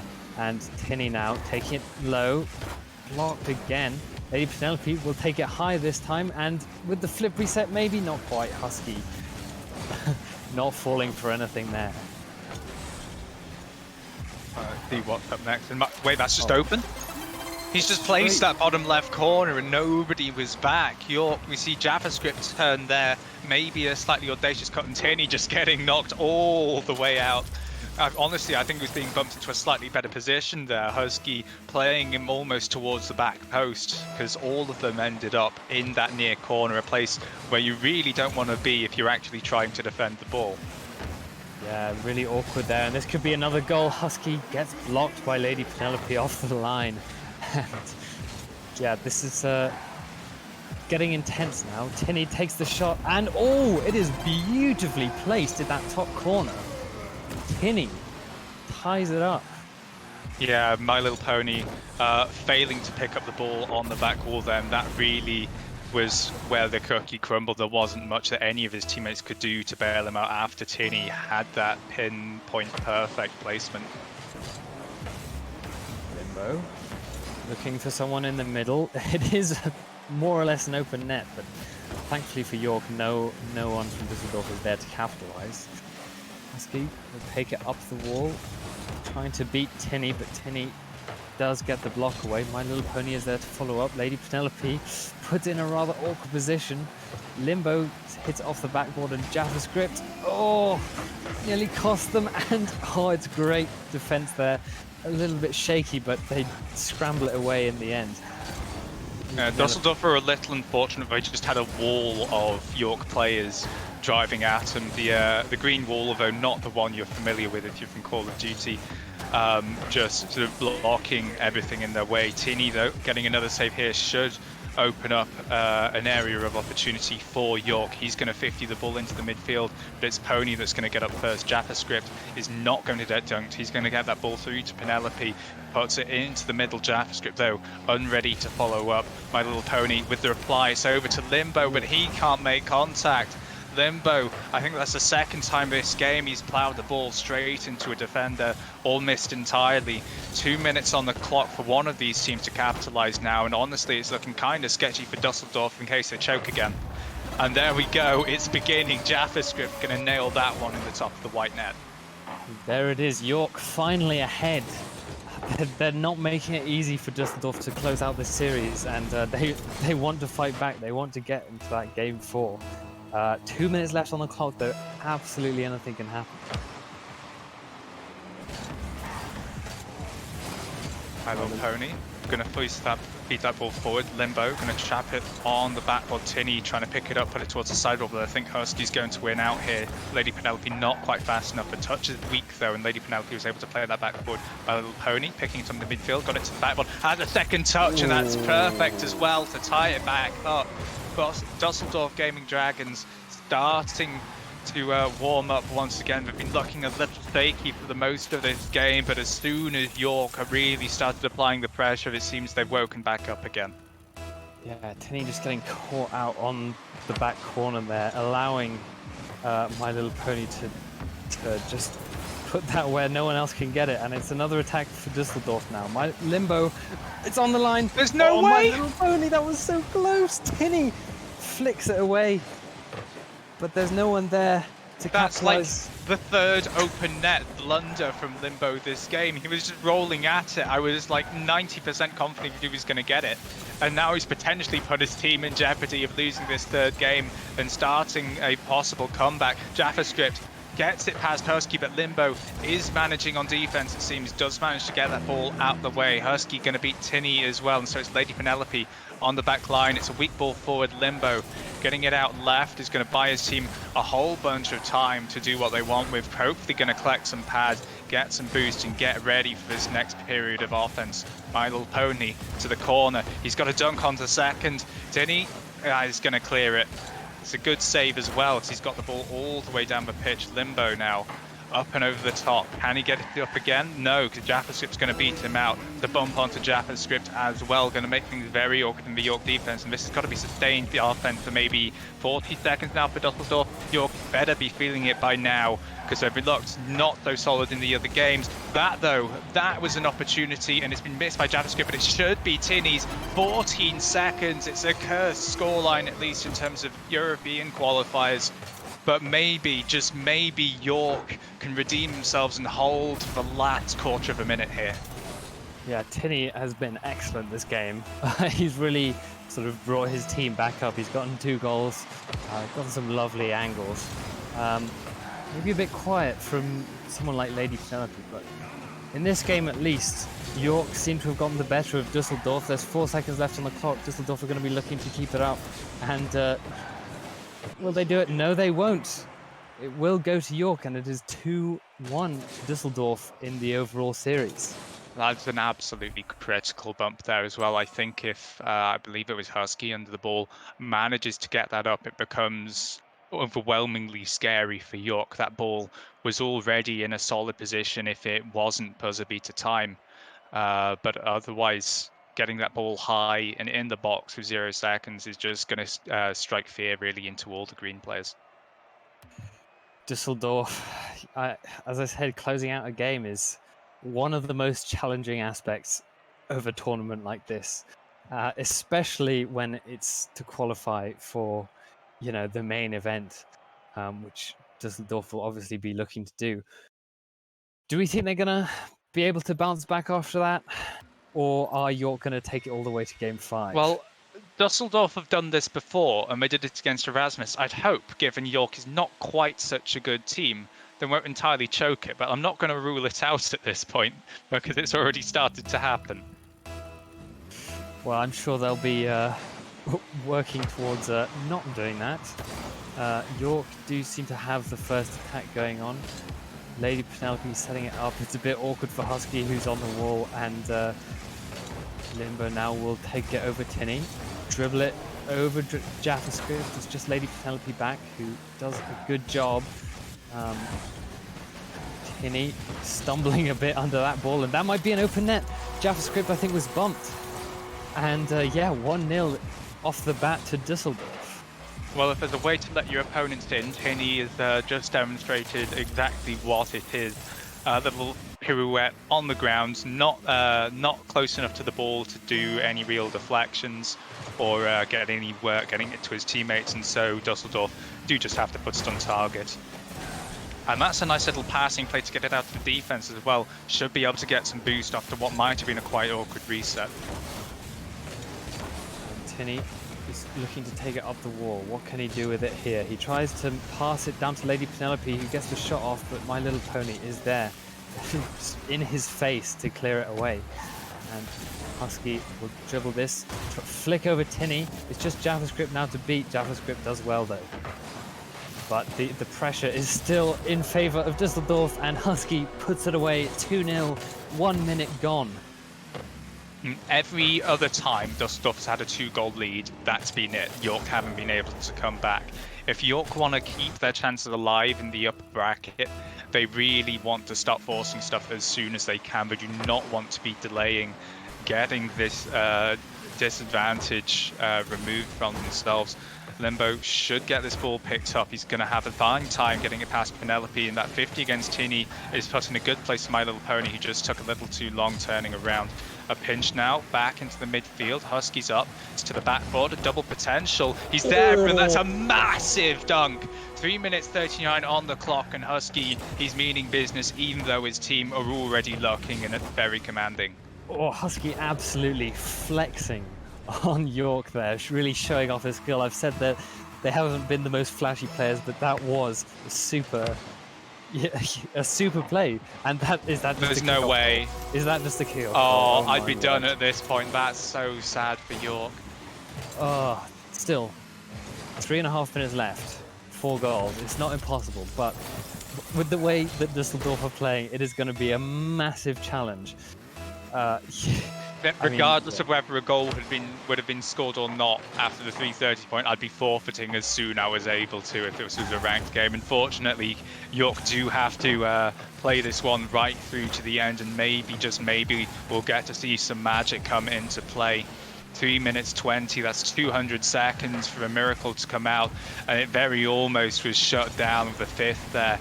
Lady Penelope forcing the ball to the right, Tinny getting up, trying to beat out Limbo, but he's going to be deterred.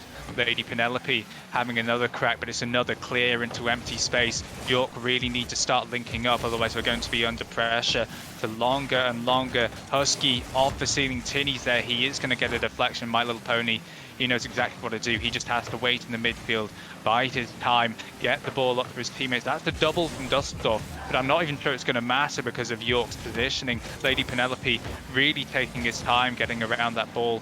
Tinny at last gets the ball over the top, and York should be afforded some time to gather some boost and prepare for the next onslaught.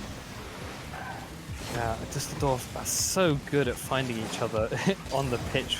You know, their passes have been absolutely clinical. They've definitely stepped it up from the game they had against Sussex, and their passes are absolutely deadly at the moment. Yeah, probably. Well, if they hadn't done already after what was a huge game 2, they're definitely in the heads of York right now, because York, they haven't even been able to put one past them for the last 3 minutes. That was something they had absolutely no issues with in the last game on Neo Tokyo, but here, something about DFH Stadium has really put them off. Yeah, I think they were in York's heads after the first game when they beat them with only 2 players on the pitch. I mean, that would get in my head. I don't know about you, but Limbo here going for the... Oh, he gets the dunk on all of them. Maybe a little bit fortunate with the bounces, but that is a super play from Limbo, who air dribbles it past 2 players on the goal line. I love it, but mainly because it's an absolutely filthy, disgusting shot, which never should have gone in the first place. Oh, brutal for York. 5-0 now, and they're looking to make it 6. My Little Pony.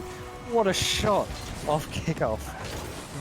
JavaScript just completely whiffs on the wall, and My Little Pony puts it in absolutely perfectly. I don't know if you were casting back in the Portsmouth domination era in the UK scene, but there was not a team which would not suffer at least one scoreline like this back then. I can only imagine what the German teams think if they have to play Düsseldorf every couple of weeks. Yeah, well, I mean, there's some huge talent on the German university scene, I'm sure, and certainly they're getting the better of York today. 6-0. Tinny going for another attack, but easy for Husky, who gets it over Lady Penelope. JavaScript tries to get another attack going, but there is no one there. Tinny sends it up. This could be an opportunity. He gets the bump away, and JavaScript on the... Oh no, it's heartbreaking. Well, I'll let your little heart recover for the remainder of this game then. My Little Pony going to field the ball out to Husky, who has managed to get around Lady Penelope with very little boost. It's out to midfield. Limbo firing it down, and he's haunting them, he's taunting them, he's all in their brains. They turn don't on the stop. light, and all that remains is Dusseldorf because York are absolutely out of this. Oh dear. Oh, it's just so brutal that you know. I don't know if you've seen the Simpsons meme. Stop! He's already dead. Oh my But, god, yes. This is That's perfect for this. this is looking like that kind of thing. It's just York. They've just sort of lost it on defense. They're not finding Lady Penelope there go for a And backwards that's an dribble. 8. And that's I'm an 8 dying goal. over here, Senna. That's an 8th goal, Dusseldorf. Wow, I thought it would be so much closer than this in the series. But Dusseldorf, I predicted Dusseldorf, and I still thought we were going to get, maybe hopefully a game 5. I mean, it's still technically possible if we get 8 kickoff goals in a row, but I'm not banking on it, not at this point. I would not put any money on that at all, to be honest. Yeah, I mean, what can we say? York having an absolute nightmare of a game. There is hope for them. They can still make it into the main event. It is a double elimination bracket, and this is the winner's bracket.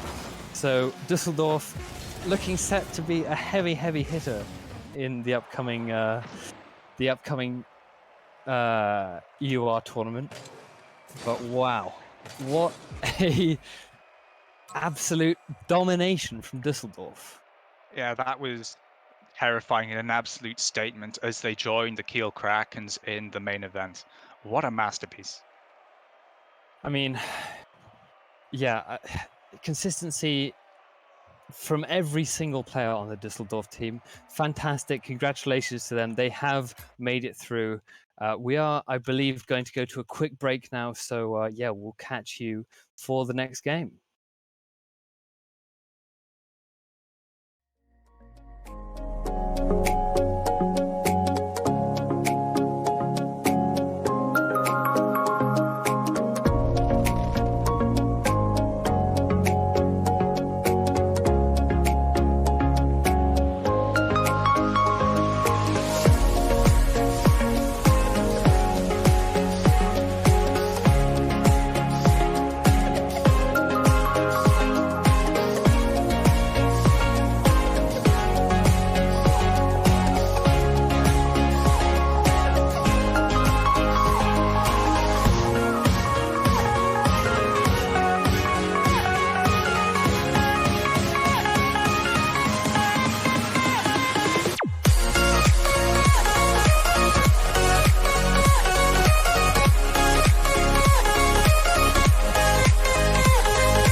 I'm on my own, broken and alone. I feel the rain crashing down. All around this empty town, we're searching for the lost and found. But you don't care, you're unaware. Keep moving like the scars aren't even there. It's in the air, like a blazing flare. Just stare, cause the flames will burn us. I thought you were the one for me. That's why I gave you everything. Held you close by the stormy seas. Oh, you meant the world to me. I used to kiss your head when you cried for me. Hold your hand while the pain was over. Keep you warm by the roaring sea. You meant the world to me.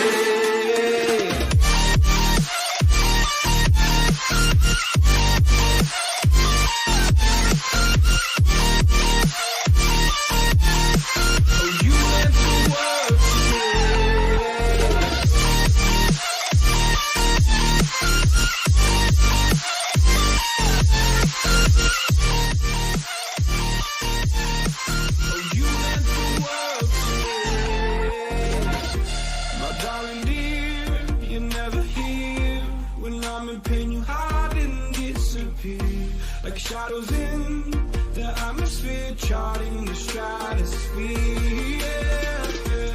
I prayed for you and kept you near, in hopes you'd chase away my fears. I'm on my own, you made it so, and now I'm chasing nightmares too. I used to run with you through the great big leaves, laugh at you when you laugh at me. Hope for us because I believe the home was just you and me. I thought you were the one for me. That's why I gave you everything. Held you close by the stormy seas. Oh, you meant the world to me.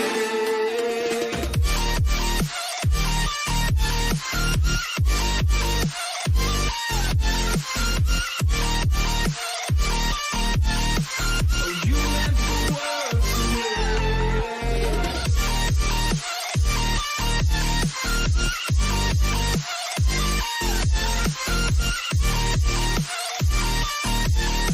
Oh, you meant the world to me. Oh, I'm gonna do this on my own. No point in blaming you, you did not know. Oh, I thought you were the one for me. That's why I gave you everything. Held you close by the stormy seas. Oh, you meant the world to me.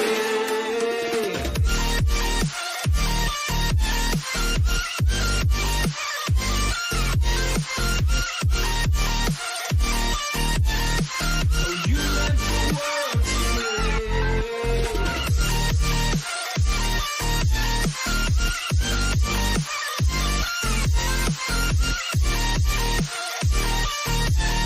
Oh, you meant the world to me. Oh, I'm gonna do this on my own. No point in blaming you, you did not know. Oh, I'm gonna do this on my own. No point in blaming you, you did not know. I thought you were the one for me. That's why I gave you everything. Held you close by the stormy seas. Oh, you meant the world to me.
You turn toward me and look so weak. I've never seen you with such tired eyes. And everything we said we'd be, we just traded for a suit coat and a tie.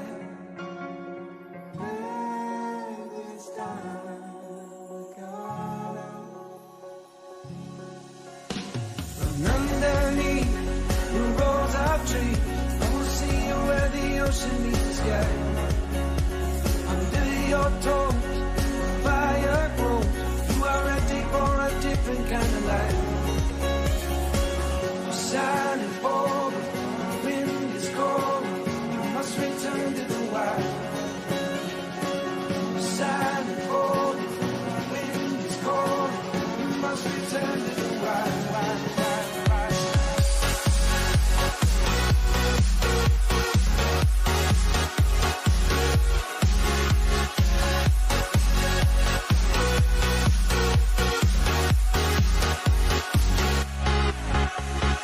Follow me down, there's no one around. Lay back and take your socks and shoes right off. That natural light is so damn polite, can make you feel just like you were young again.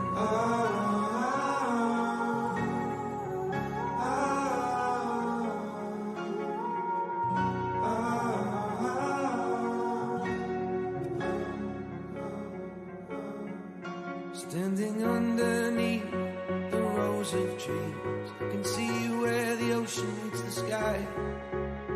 Under our clothes, a fire grows. We are ready for this life of running wild. We're running wild. Underneath the rows of trees, I will see you where the ocean meets the sky. Under your toes, the fire grows. You are ready for a different kind of life. Shining forward, the wind is cold.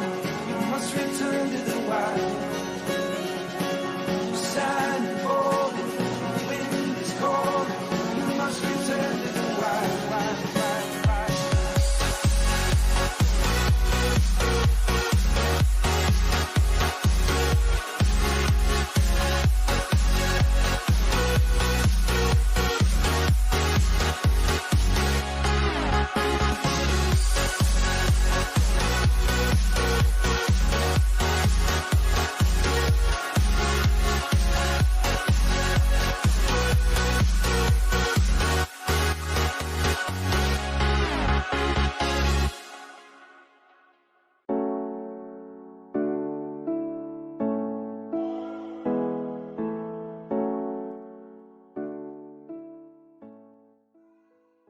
Hello, everybody, and welcome back to the Open Qualifier number 1 University Rocketeers Summer.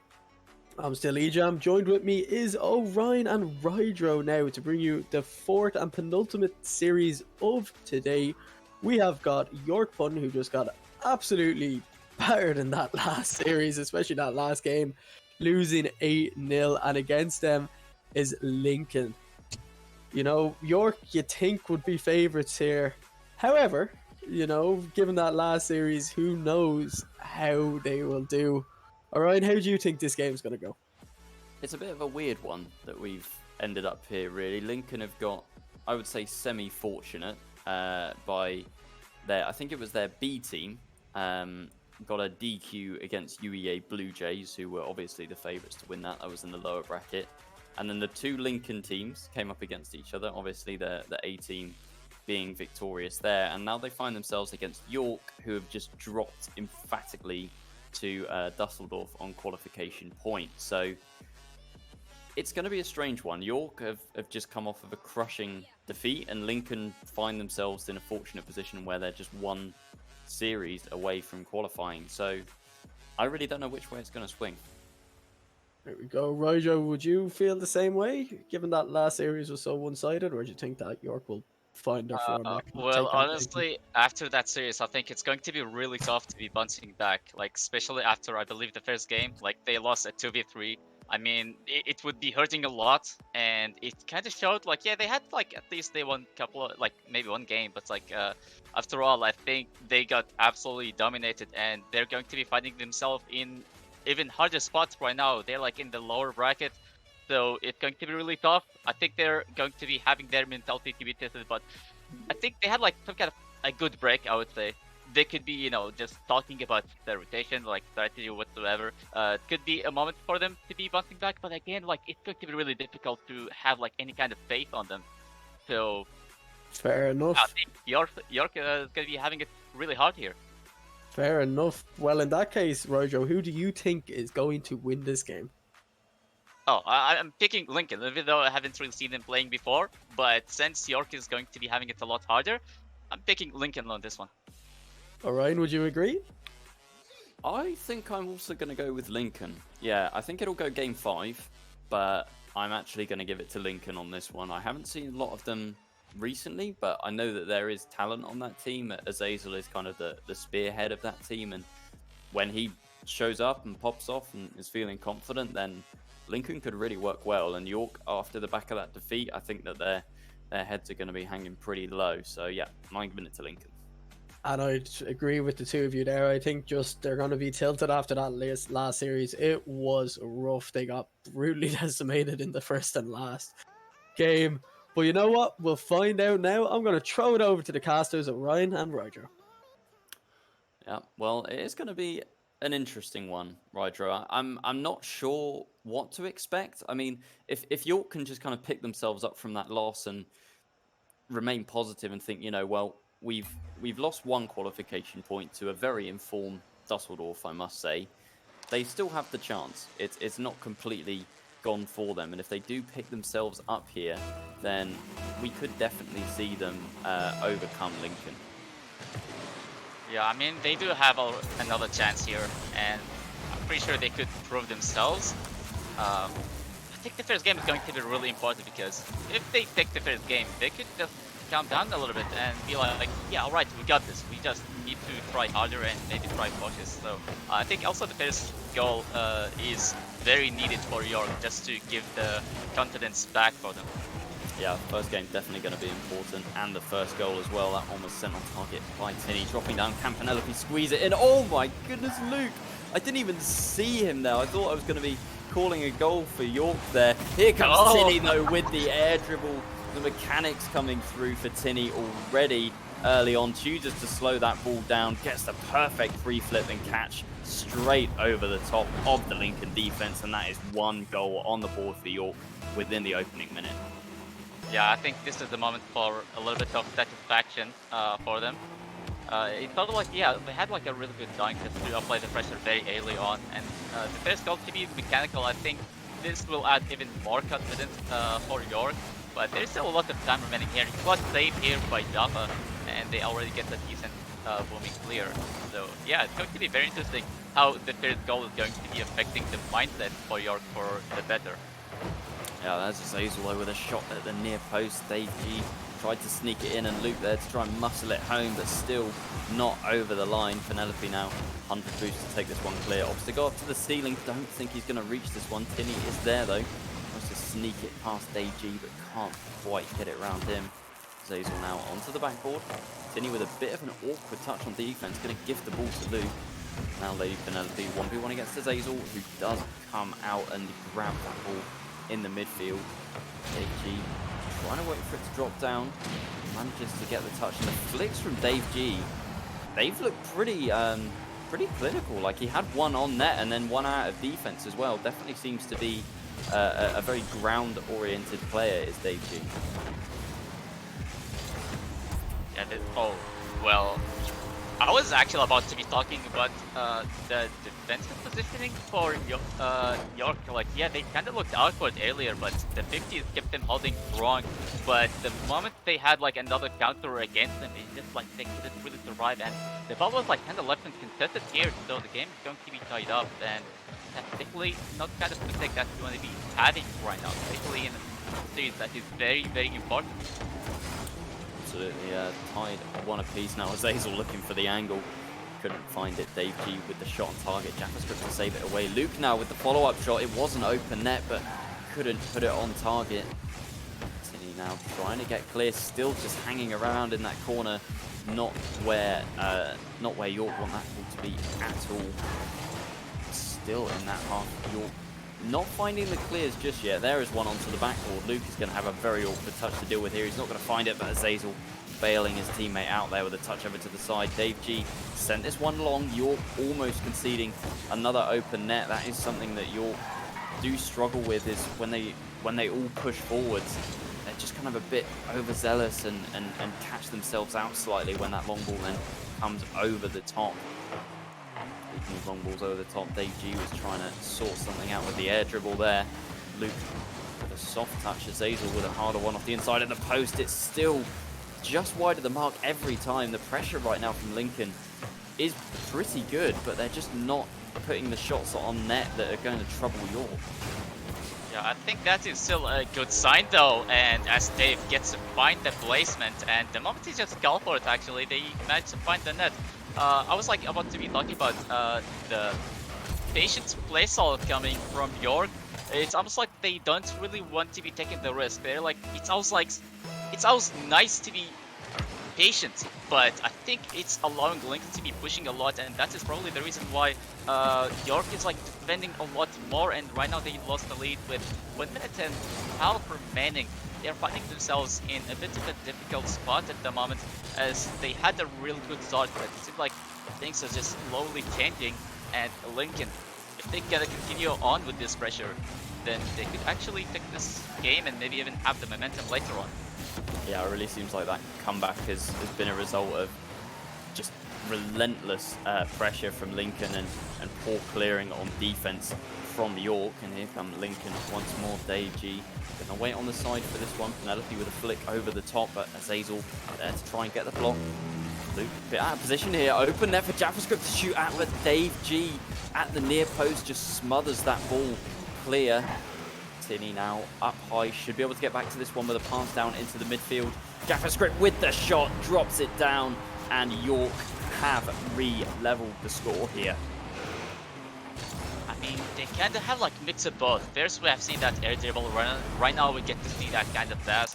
I would say like, yeah, good placement, and they finally managed to be responding back and keep this very close.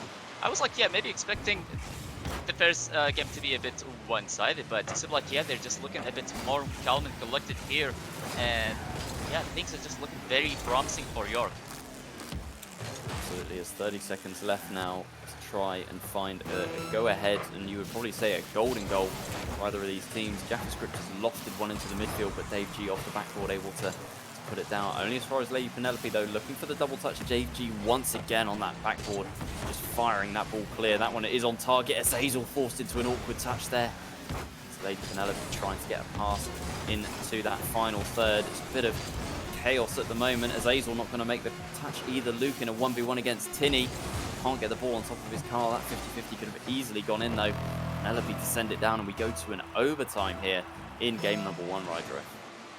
Yeah, you really need to give them the credits for the 50s. By the way, like York, they have been crushing those 50s. Like, yeah, even upfield and also in the defensive area, they have been doing very well. But this one is a bit awkward. Oh my goodness, he almost had it, but he just followed up touch later on. He just can't really do anything about it, and he's gonna be dropping the game like this. This is gonna be painful. Yeah, JavaScript is an absolute nightmare there. You feel that he couldn't really do much else there. He just kind of had to jump underneath the ball and hope that it went off the crossbar, which it did, but then making contact with that touch. I think even if he had managed to get it clear, there probably would have been a Lincoln player to follow up and send that one home for the overtime win. But yeah, Lincoln have started off strong here, which is, you know, worrying for York. They've just come off the back of that defeat against Dusseldorf. They did win a game in that series, so, you know, at least one positive to take. But when you come off a defeat like that, it is hard to kind of remotivate yourself and pick yourself up again. And I think that's definitely showing here with Lincoln taking this first game. Yeah, it's definitely going to be tough. I mean, their offense is kind of looking good though. That's like kind of keeping the team holding together, like, you know, surviving. But the moment the ball is taking their defensive spot, it's almost like, yeah, this is where they're going to be struggling with. They kind of give a lot of space and just allowing Lincoln to be continuing the pressure over and over again until they finally get to be fighting the net. There's like, yeah, we have seen the mechanical play and then we have seen the passing play too. So when they take the ball upfield, I think having really good counter plays is exactly what they need. And oh my goodness, they're going to be having an explosive start in 14 seconds only here. Yeah, York, once again with the opening goal, it didn't mean a lot in the previous game as Lincoln were able to overcome that deficit and win that game. But again, York, early opener, as you say, 14 seconds gone and they've already opened the scoring. But it didn't take long last game for Lincoln to fire back, as Azel might look for the double touch straight away. Tinny off his own backboard, able to deny that. It was clear there that Azazel had the read and would have scored that had there not been that defensive touch made by York. I think just good defense is all what they need right now, because yeah, they could have that one goal lead, they could be starting first, but just when it comes to maintaining the lead and without really having any kind of silly mistake in the defense, that would be costing them a goal immediately. I think this is where all of the problems are going to be coming from, and right now they're still doing a really good job at controlling the ball and not really allowing Lincoln to be having their hands on the ball. And you can also see a really wide pass here just up to Jaffa, but it's going to be denied here very quickly. TV there, still trying to do the same kind of thing that they started with, and they're doing a really good job at keeping this one up, and it's going to be just a bit too high. Yeah, that was a great passing play by York there. Could have had the shot, but instead opted to take the pass over to Lady Penelope. Shot was accurate, powerful, but not quite accurate enough off the crossbar there. Could have easily been York's second, but they have left another open net here. Tinny is forced into an awful touch. Going to get bumped out as well as Azel with the shot. Not quite the power or the accuracy he would have wanted on that, but it is still Lincoln on the offense at the moment. Tinny not getting this ball cleared just yet. He has taken it over one now. Zero boost to follow up though. Just has to kind of loft it towards the defense of Lincoln. Zazel trying to go for the 50-50. Penelope in control. Maybe look for Tinny. Can't make the contact on the ball on that occasion. But definitely now York looking for a second, trying to get some more sustained pressure. Tinny, that is a beautiful pop just in front of the goal line. Tantalizingly close, but nobody from York able to really get on that and capitalize. I think York finally found exactly what they really needed. And as for Lincoln, they're having really good chances too, but kind of like the same problem earlier. They kind of struggle when it comes to finding the net. They have a lot of wide shots, it just goes left and right, and thinking of that, well, it's going to be Penelope is going to be fighting the net right now and also extending the lead. So that is possibly a huge moment here for York. I mean, start with a dunk here from Tinny just to keep the ball here upfield, and Penelope with the finish, and yeah, we're halfway in and 2 goals lead. Things are just looking really good for York. Yeah, a bit too much hesitation on the side of Lincoln there. I feel like there was one player on the backboard who just couldn't quite reach it, and the other two were just sat at the near post. So that ball came off the ceiling from Tinny. I think he was looking for the ceiling shot initially, came straight back down and fell to Lady Penelope, who just barreled through to get the second for York. And I think, as you say, you know, half the game gone. Lincoln, they've had decent opportunities, but they haven't looked quite as clinical as they did in the previous game. They might be able to get something going here, though, and they're going to need to do it quickly. That was Dave G trying to take the shot, but immediately blocked out by Lady Penelope. With a low lofting shot, Lady Penelope should be able to get back to this one, gets the read off the wall and sends it into the corner. Zazel in control, looking for the flick over Tinny. It's a bit weaker, though, and he has managed to get back to it. Not the clear that Lincoln would have wanted. Dave G now in control, but still, it seems like every time that Lincoln are trying to get out of their own half, there's just a player from York there to make that 50-50 and just keep that pressure going. Yeah, I mean, they're going to be really good at those 50s. They're able to win them most of the times. Then I don't really see anything wrong with just always sending a player upfield just to basically block any kind of opportunity coming from the opponents. And yeah, some may call it ball chasing, but I think this is exactly what they need. And keeping the team looking extremely strong right now, maintaining that 2-goal lead, 1 minute remaining. But as I just mentioned that, well, they're going to be continuing an open net goal here. Look, finding the net, and yeah, just maybe 58 seconds here. Could they do it and find the net? I think that is the right question, because they had really good chances earlier, but like, yeah, maybe the only net they could score is just a wide open net. And I think this is kind of interesting thing, because most of the times, like, open net goals are usually the hardest to score, but yeah, Lincoln, they're not really having any kind of problems with that.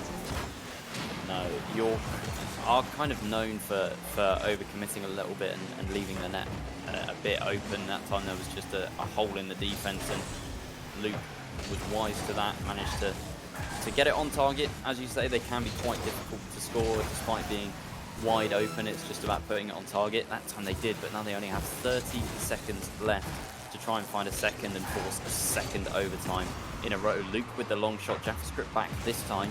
He's going to have to get back to his own touch here, which he does off the corner. Might even have the read here. No, not enough boost in the tank to follow up.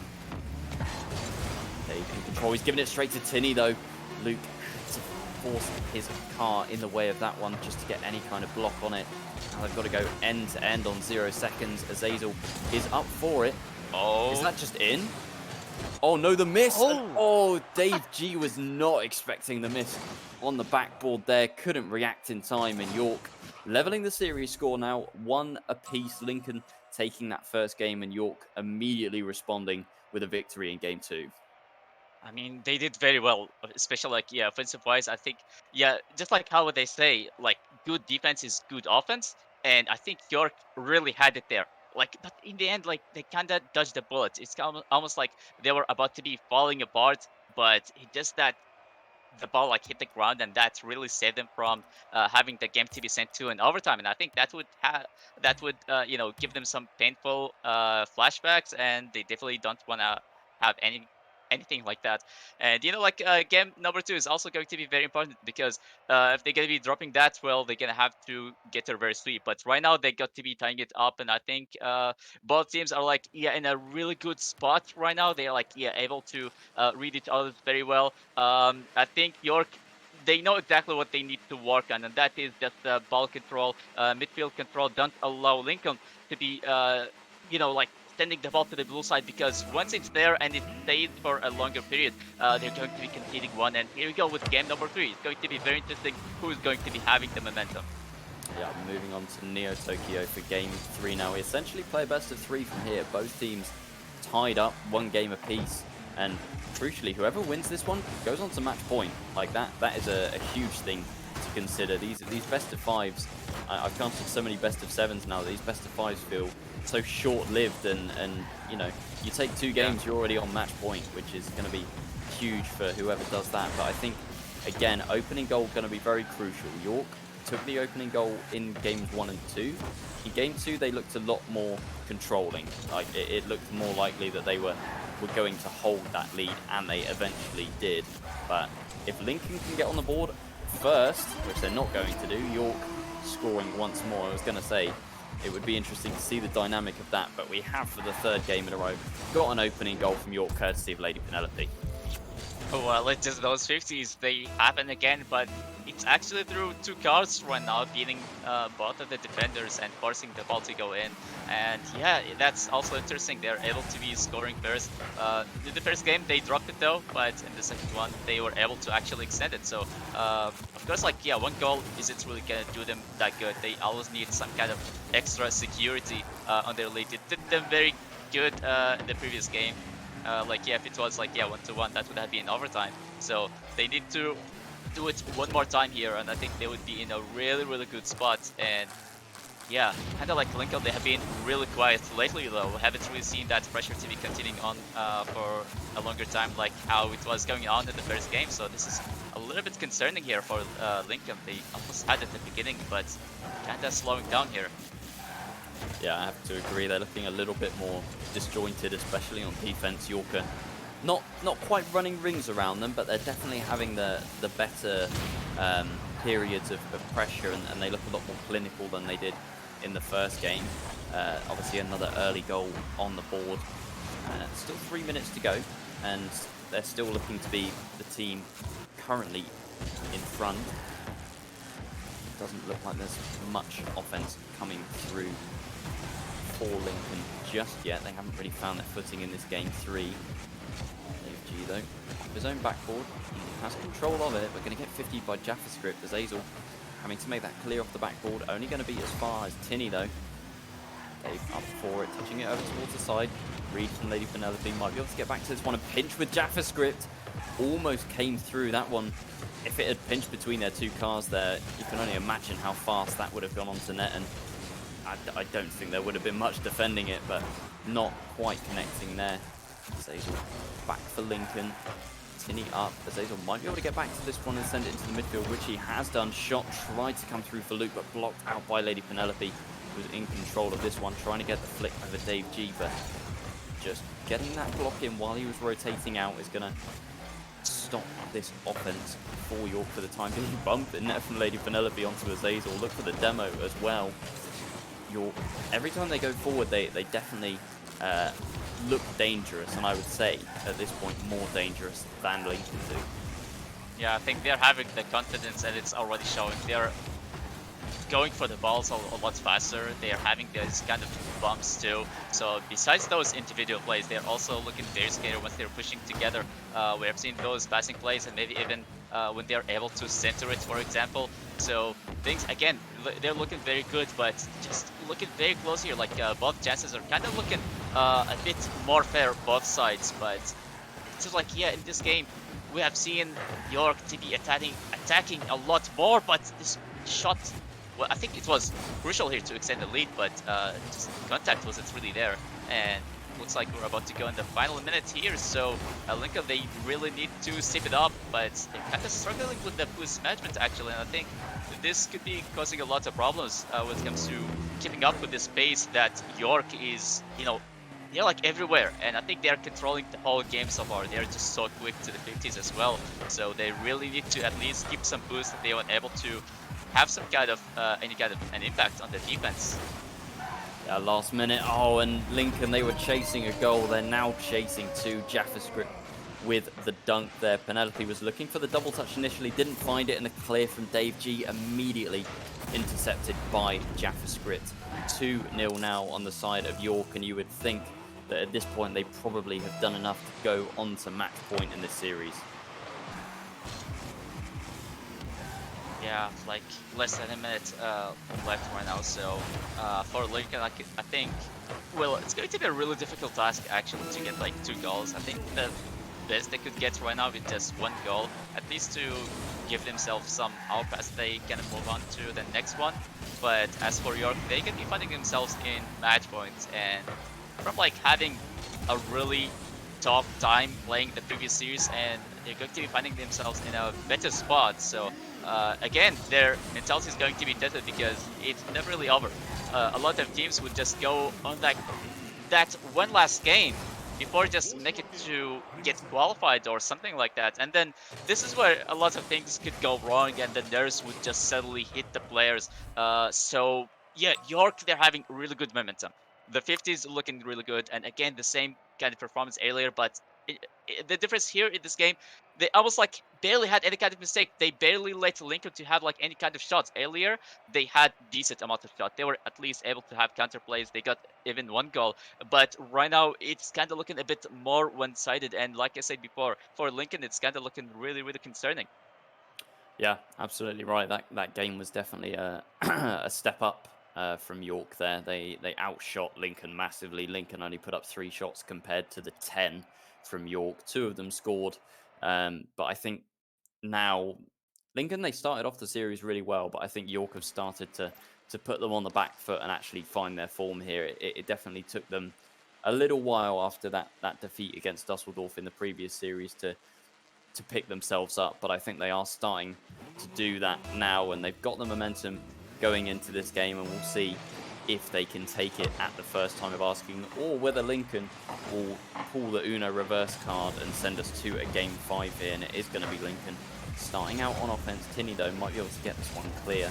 Opts to just take it down and double commit from Lady Penelope could open things up for a counter-attack. Tinney looking for the read off the wall there. JavaScript into the midfield. Luke with the open net to shoot at, and York, they have left themselves open once more. Just a big hole in defense. Tinney went for that back left boost, and Lady Penelope went for the right one. Had to come back and cut in, but didn't make the decision quickly enough. And now it is Lincoln this time, for the first time in the series, with the opener. Yeah, this could make some difference. And I also think they kind of... They weren't really respecting the speed from their opponent, because the ball was like, yeah, still in the midfield, and everyone just went for the boost, and that is something we haven't really seen before. They have been like doing very well when it comes to having the right amount of aggression, but look, finding the net for the second time again, and that's already 2-0. So yeah, that's a whole different story here. Huge 2-goal lead for Lincoln, which they have to hold on to. Like, this is their, they're on their last life here, lower bracket. And facing a match point like this 2-goal lead is going to be crucial for them. If York can bring this back to 2-2, then I think that is kind of game over for Lincoln. Although Dave G has snuck this one in. I didn't see who it was from York that wasn't able to get there. JavaScript had to try and turn on a dime for this one in the corner and wasn't able to make it. And now a 3-goal lead. I never want to say that a game is over before it's even started, but Lincoln are doing everything right to make sure that this goes to a game 5. Yeah, they are also extending their lead, and I think this could be slowly snowballing against York, because yeah, it was at first it was like, yeah, just maybe 1 goal, and then like it became 2, and right now it just became 3. So they really need to be careful about the next plays. Like it's still not over. They still need to be pushing. Nobody wants to have game 5 except for Lincoln. So they need to be tightening up their position a little bit.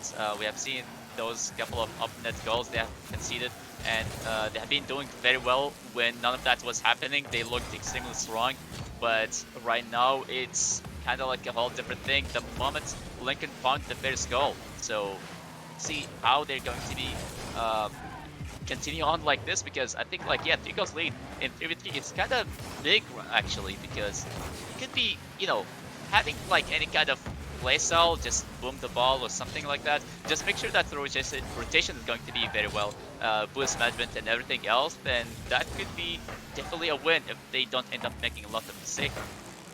Yeah, well, the only real positive for York is that they scored 3 in the opening minute, so they had 4 minutes to find those 3 goals and try and tie things up. They've now only got 3 minutes, though, as nothing for them in the minute afterwards. Then here might be something, though. Lady Penelope going for a bump on Dave G, but not able to find it. Clear comes through for the time being, and Azazel over the top. Dave G looking for the redirect, has actually found it towards that top left corner. Couldn't quite get it on target, though. It was a very difficult shot to pull off. Here is JavaScript looking for the double touch. It's onto the backboard. Mechanics definitely were there for JavaScript, but so hard to try and drop that down. York looking like they're starting to come alive slowly. Here's Tinney with the shot onto the backboard, onto the crossbar even. JavaScript onto the backboard as well. Dave G not going to get the best contact on it. York with their best bit of pressure that they've had all game so far, and they've got to find a goal quickly if they want to try and mount a comeback and take this series at the first time of asking. Save coming through for Dave G. Zazel into the corner. Here's Penelope. Opts to take this one up high, looking for a pass into the center. It's past to Zazel, but not going to be past Luke. JavaScript coming in. Tinny trying to get the drop down. Still York pressure. They haven't been out of the Lincoln half for the past minute or so now, and still they haven't found anything. It's looked promising, and then right at the last second, the save has come through for Lincoln. And again, a block made. York, they're trying their best. They're throwing everything at it, but still not able to find anything. Yeah, it's raining shots, but the accuracy doesn't really seem to be there. And if the ball is still going toward the net, Lincoln, they're able to block it. They're doing very well when it comes to getting those clutch reads and stays, keeping up with this whole control and not really even allowing the opponents to be getting that first goal, keeping them scoreless, and they're just throwing everything, but that's still not working. And that was a good dunk, but it's still going to be cleared away. 1 minute remaining, or maybe even less at the moment, and looks like we're about to see game number 5, because it's getting a lot closer than expected. Actually, I think both teams did very well, but as for York, I know, just once they got to concede the first few goals, it's almost like it's a whole different team, and we're not really seeing the same performance. Yeah, well, Lincoln scored 3 in the opening minute, and it was up to York to score 3 in the final one. They haven't even scored 1 yet, and Lincoln were very close to getting a 4th there as that shot was put onto a pretty open net. Luke now with the shot. That one is going to be the 4th.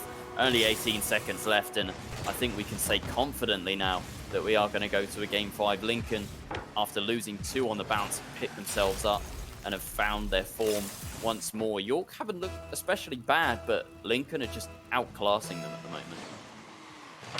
Yeah, not just that, but I think this game also proved that having the first goal is very important. And not just that, but also depends on how early and how fast that is, could be making some kind of difference. And also the fact that they extended their lead very quickly, it kind of like, yeah, determines the whole outcome from this game. And nice passing play here just to finish off this game before we move on into the next one.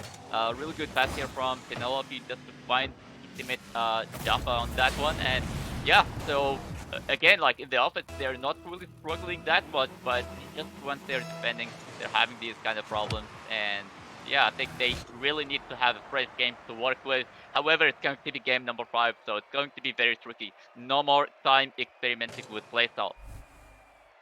Yeah, that was a nice little consolation goal there for York, but yeah, it was quite a hefty defeat there to Lincoln in that game.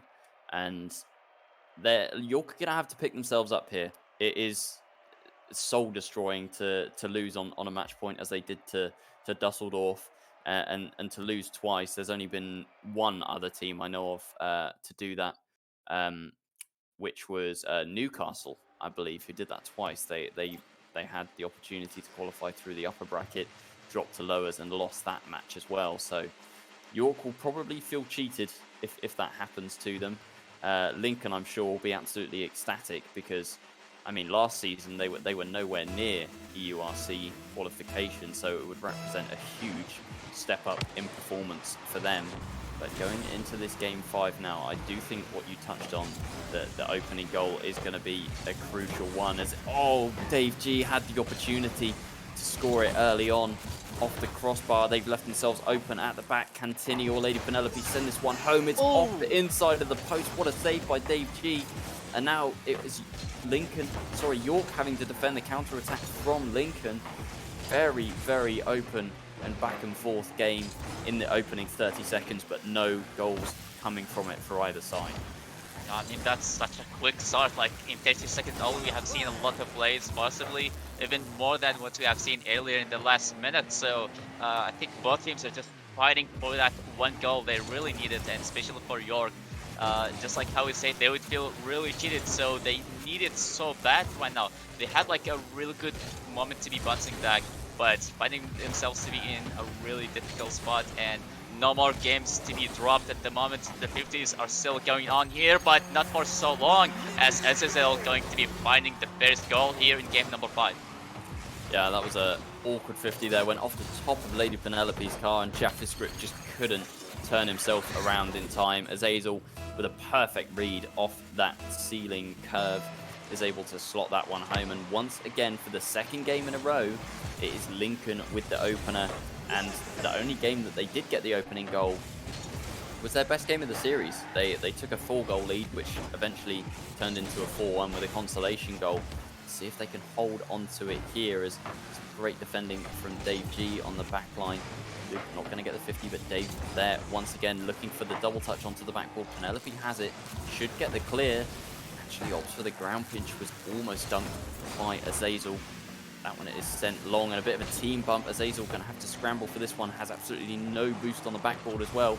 Can't reach the touch from Tinny, but Luke there to bail Azazel out. Here comes the counter attack for Lincoln. Trying to send this one into the midfield. Managed to get the 100 boost, but wasn't able to really do anything with it. Drop down from Dave G, saved off the line by Tinny. Follow-up shot from Azazel is a bit of a weak one. Luke again with the weak touch, and Azazel with the dunk, getting his brace. And with 2 minutes played in game 5, we're seeing a similar story where Lincoln, they scored the opener, and now they've scored the second as well. That's an absolute nightmare for York, because yeah, they got to concede first here, and also the lead got extended. But I think that's a really good dream here that they came through for Lincoln. They got 2 goals right now with nearly 3 minutes on the clock. They had like a really good pressure. They had like a lot of shots on net until they finally broke the defense of York. So it's looking pretty good so far. I think, yeah, the team just needs Azazel to be, continuing on with these pushes and forcing the 50s, and I think they're going to be really good to go. Yeah, York haven't quite found their footing on offense yet. Their defense has looked okay, but they often do just leave that one man back, and that can really go either way, when you're in a 1v1 on defense. But York, they've got to find something offensively here. They've got to get some pressure of their own going and look for each other to try and make those infield passes. We saw that consolation goal in the previous game with a beautiful passing play between Lady Penelope and JavaScript, I believe. Oh, here's Dave G looking for the flip reset, but Tinny up early to try and snuff out the danger. Luke off the backboard, not able to get the dunk. Azazel coming in for this one, getting the 50-50. Tinny up high. Dave over towards Azazel. It's in the corner still, and York, they've got to get cleared. It's ticking down towards less than 2 minutes left, and a third goal going in for Luke. Lady Penelope has left the building, ladies and gentlemen. I think that could be over here, to be honest, with a rage quit or a DQ like that. I don't quite know what's happened, but I think everyone in chat knows that with a goal like that going in, we pretty much know exactly what happened, and that could be the nail in the coffin and what allows Lincoln to qualify for Uni Rocketeers Summer. Yeah, I mean, I think the strategy for Lincoln right now is just keep the ball in the blue side until they make a mistake in the defense or they have a good opening.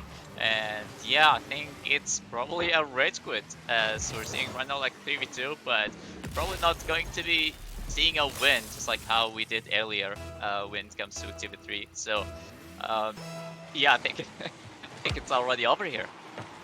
Yeah, I think it is, and I mean, credit to Lincoln as they put in a 5th goal in the series.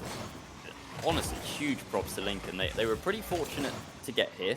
I won't lie to them, but they have absolutely shown up. Like, I know I predicted Lincoln to win, but I do think that they were the underdogs coming into this. I think on paper York still are considered the better team, at least in their performance in the previous season in domestic competitions. York were the better team, but it just seems like the tilt of losing to Dusseldorf really got to them, and despite making it to game 5, Lincoln just kept their composure, kept their mental game strong, and they have managed to overcome York here in pretty emphatic fashion. It's currently 5-0 in game 5 to Lincoln. Yeah, I mean, I was nearly sold on York, like they almost had it, and I was like, yeah, I didn't really pick them in the prediction, so I'm probably going to have the wrong answer, something like that. But you know, I would say like yeah, like Lincoln they did really good when it comes to adapting and fixing their mistakes very quickly. Like I mean, it was like yeah, match point, but they did it very well. Like they really proved that it wasn't really just maybe one game or it was by luck or by any chance like that. So they got like 3 goals lead, and right now even making one of them rage quit. So this already gonna be making the win even more satisfying for them. But not just that, as they're going to be qualifying. So I mean, it's like yeah, I mean 2 birds, 1 stone here. Yeah, as the clock now ticks down on this series, we pretty much knew that Game 5 was over when that 3rd goal went in, but obviously got to play this game out unless you're Lady Penelope. Check W. 0 seconds hit now. Lincoln with the Game 5 win, and massive respect to them. They really showed up. What a performance from them, and congratulations on the qualification. It's not all over for York. There are 2 other open qualifiers that they can participate in if they want to, but Lincoln making it through at the first time of asking.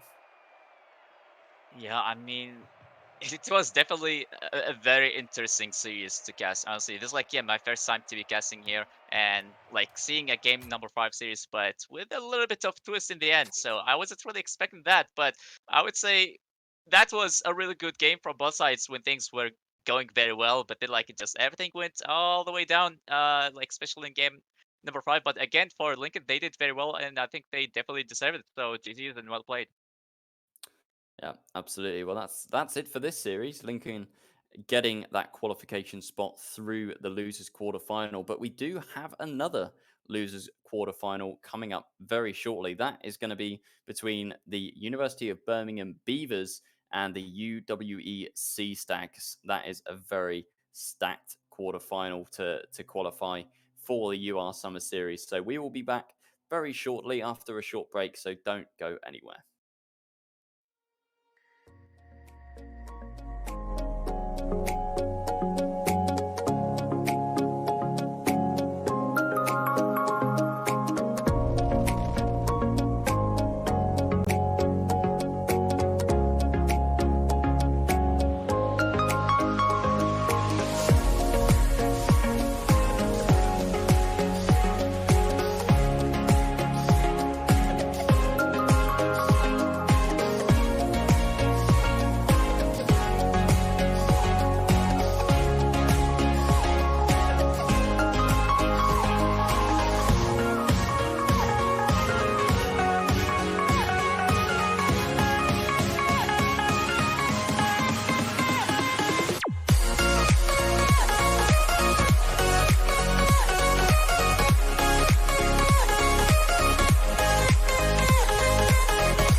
on my own, broken alone. I feel the rain crashing down.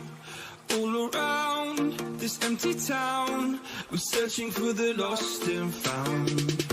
But you don't care, you're unaware. Keep moving like the scars aren't even there. It's in the air, like a blazing flare. Just stare, cause the flames will burn us. I thought you were the one for me. That's why I gave you everything. Held you close by the stormy seas. Oh, you meant the world to me. I used to kiss your head when you cried for me. Hold your hand while the pain was over. Keep you warm by the roaring sea. You meant the world to me.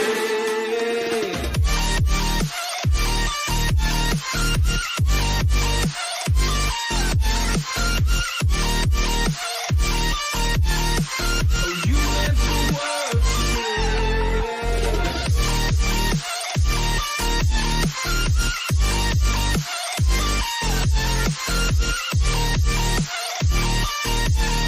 Oh, you meant the world to me. My darling dear, you're never here. When I'm in pain, you hide and disappear.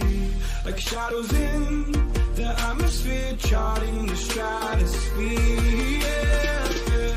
I prayed for you and kept you near, in hopes you'd chase away my fears. I'm on my own, you made it so, and now I'm chasing nightmares too. Hello, everybody, and welcome back to what will be our final series of the day. I'm Ejam, joined with me still is Sig and Rojo. Lads, what a last series that was, you know, brilliant performance from Lincoln, taking out York. York, of course, they still have the other two open qualifiers if they want to go through.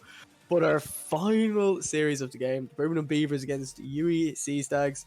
What a lineup on these two teams. It's going to be an absolutely banging game. Sig, what can you tell us about the Sea Stags who we haven't seen yet today? Well, they're a solid side, but they've been struggling to look at today. I guess the one time they got tested, they fell, and that was against York. And we've seen York perform below, I think, what we can safely say is their average on stream today. Tore through Manhive, tore through Dumb Defenders, and that's how they got here now. There we go. What about you, Roger? How do you feel about these two rosters? How do you think they're going to go against one another? Well, I think this one is also going to be very interesting. From the very beginning, when I saw Beavers they were playing, they looked very fast and aggressive, but it's almost like every push they had upfield, almost like was it really serving any purpose? They had a lot of whiffs too, and like in the opposing side, we have like Sibidam, and like I mean, come on, like how can you not cheer for a team that there's like Sibidam? I mean, like yeah, there's maybe a little bit of bias coming from here, but I don't think that's really going to be hurting that much because. Yeah, I think it's going to be very interesting though. Like, not going to be selling viewers to be like really, really short. I think they got the aggression, but when I saw them, like they didn't really have that kind of purpose when they were pushing. So I would like to see them proving me wrong and maybe just pulling it together because at first, like yeah, we have seen how York they were playing, and I was like, yeah, they got like no chance, possibly even getting swept, but they kind of did very well, even though that didn't really pay off in the end. So. Yeah, I'm really excited for it actually. And how do you think, you know, the two teams, like we look at how they got here in the bracket. Let's say the Beavers, they just lost out 3-2 to the Kiel Krakens in what was an unbelievable series all around, especially those last few games that had 7 and Yeah. 9 goals. They were so, you know, so tight. I think the Beavers will be a bit upset about that because we saw York lose and then they got tilted off the face of the earth as we saw in that last series. They were definitely the better team on paper, but they were just completely tilted. Do you think the Beavers will be tilted, or do you think they'd be more of a tilt-proof team there, Sig? I think they're sensible enough to, if they did end up tilted, to have spent this hour sorting themselves out, and maybe taking some time out of the game just to reset, to grab something to eat. Because the one thing that's going to play the biggest factor in this game could be fatigue. These teams have been going at it for about 4.5 hours now. and they need to keep themselves focused for one final push to make it through the bracket. So, Roger, if you sit there talking about fatigue, do you think that the teams will be clean, or are you expecting all around just pure messy games with lots of goals, very little defending, but just pure individual mechanics? How do you see these games going if player fatigue will be an issue in the Well, series?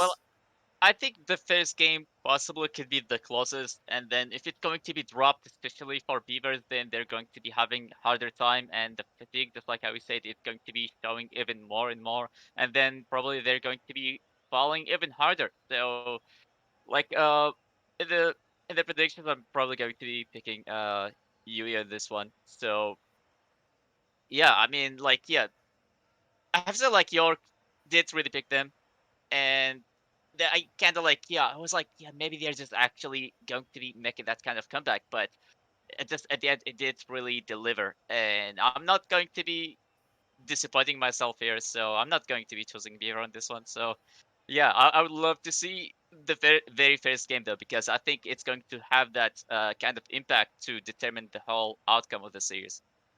Oh, outcome series, yeah. Last game of the day. Obviously, these are going to be pretty spicy. Best of 5 in this situation. It's not the worst for the players at all because if it was if it was a 7-game series, they could be absolutely knackered by the end of it. But best of 5, do you think that's going to work in their favor, knowing that all right, we don't need to drag it on, just get our business done early? Do you think players will really push Sig in these opening games, or do you think that they're just going to try maybe just take their time, take it one game at a time? Like, how would you see these games going? Do you think they're going to be even all around, or do you think what Roger said earlier is going to be chaotic opening and then we'll see from there? Yeah, I think it's going to be an interesting one to see. Of course, UOB, the Beavers, that is, I think, are probably favouring the fact it's a best of 5. UWE would prefer a longer series. It makes it easier for them to win since they are, at least on paper, the better team. But of course, yeah, fatigue's going to play a factor too. I think that the Beavers will fatigue less, so maybe that starts to play it back in their favour. It's quite hard to tell. Quite hard to tell. Just from what we've seen today, and obviously from league play over in NSE and things like that, Rydro, who would you say would be the star player for this Birmingham team from what you've seen today? Well, I think it's going to be a really difficult one because a lot of them did very well, so it's going to be really hard to pick. And yeah, it's almost like, yeah, it's like it's always going to be a team game here. Like, you're not going to be seeing just maybe one individual player always showing up. It's going to be difficult. Like, yeah, I've seen some couple of mechanical plays too, and especially from Keel versus Beavers. Like, that series had a lot of mechanical showing from the players, especially that 0-second goal, for example. So I think Body did extremely well today. So kind of curious to hear what do you guys think about this one? Because yeah, I think I saw believe that 0-second goal was probably the craziest so far. Yeah, a few crazy goals as well. Sig, do you think Jota, her performance today, definitely the strongest on that Birmingham team, or do you think It's what Roger was hard to saying, say. the full team? Jota is a very aggressive player. She likes to chase the ball. She likes to try and steal boost. She likes to run interruption, which is why she gets so much of the credit for that team. But she's playing with 2 really strong, super rotational players, which always have her back if she misses or if she doesn't get quite the touch she wants. And so I think they perhaps deserve a little more credit. Fair enough. Well, we're just going to throw it to a quick little break just because of a few little technical issues. And when we're back, we will be bringing you the final series of the day.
Turn toward me and look so weak. I've never seen you with such tired eyes. And everything we said we'd be, we just traded for a suit coat and a tie. This time we got out. And underneath the rows of trees, I will see you where the ocean meets the sky. Under your toes, the fire grows. You are ready for a different kind of life. You're silent for the wind is cold. You must return to the wild. You're silent for the wind is cold. You must return to the wild, wild, wild, wild.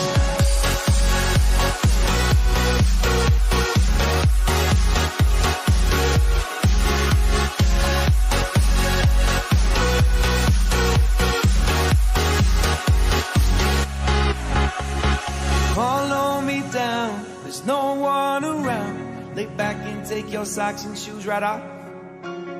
That natural light is so damn polite, can make you feel just like you were young again.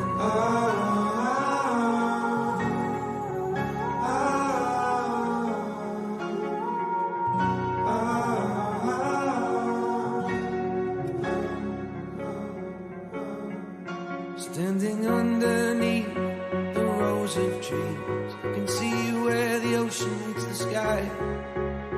Under our clothes, a fire grows. We are ready for this life of running wild. We're running wild. Underneath the rows of trees, I will see you where the ocean meets the sky. Under your toes, the fire grows. You are ready for a different kind of life. Silent for the wind is cold. You must return to the wild. Silent for the wind is cold. You must return to the wild, wild, wild, wild.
And hello everybody and welcome back to what would have been our 5th series of the day. However, due to connectivity issues on the end of the Sea Stags, they were unable to play the game. As a result, it is the Birmingham team that do go through in the end. Bit of an anticlimactic end to the night, lads. What do you think? I mean, it's an awful shame. Both teams were looking super strong today, and I would like to think it would have been a close series. Of course, congratulations to Beavers, and apologies to the Sea Stags. It's a shame we couldn't see you on stream today. It is a shame indeed. Unfortunately, no substitutes available for them. These things do happen in Rocket League. It is sadly part of competitive gaming. Sometimes these things do happen. However, now that our first open qualifier is done, we look back to the bracket and we look at the teams that gone through. Dusseldorf beat York in the upper bracket. Kiel Krakens, who beat the Beavers in the upper bracket. Lincoln, who beat York in the lower bracket, and then Beavers, who got the default win over the Sea Stags in the lower bracket as well. Rydro, which of those 4 teams do you think would be, have the best chance in the actual main event? Is there any team there that stood out to you today that has qualified? Well, I'll say I would say it's still going to be very early to assume that, because yeah, this is just the opening qualifier. Sometimes you just never really know who you're going to be facing. I'm not saying that like the teams who are going to be make it and get qualified are lucky, but you just never really know who you're going to be facing. Sometimes you could have an easier bracket, sometimes you don't. So I would say it's still very, very early to be saying like which team is going to be setting out. So yeah, I know this is kind of like a boring answer, but yeah, I don't really have any kind of favorite team or just maybe any kind of choice to make here.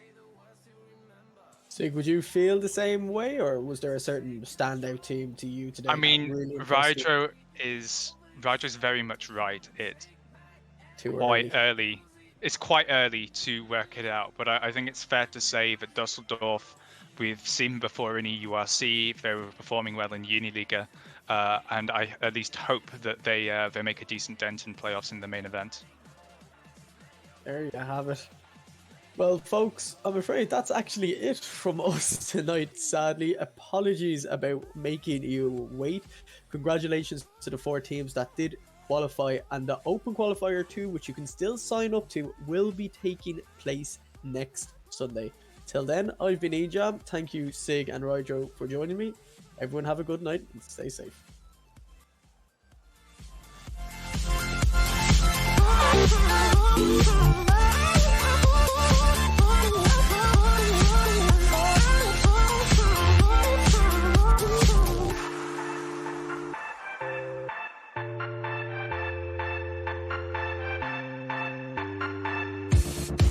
Now we will go back home today, until the very last hour. We still got a few more days to slay, it's gonna get so much louder. Now we're here to take control over your body and over your soul. We're gonna take back everything.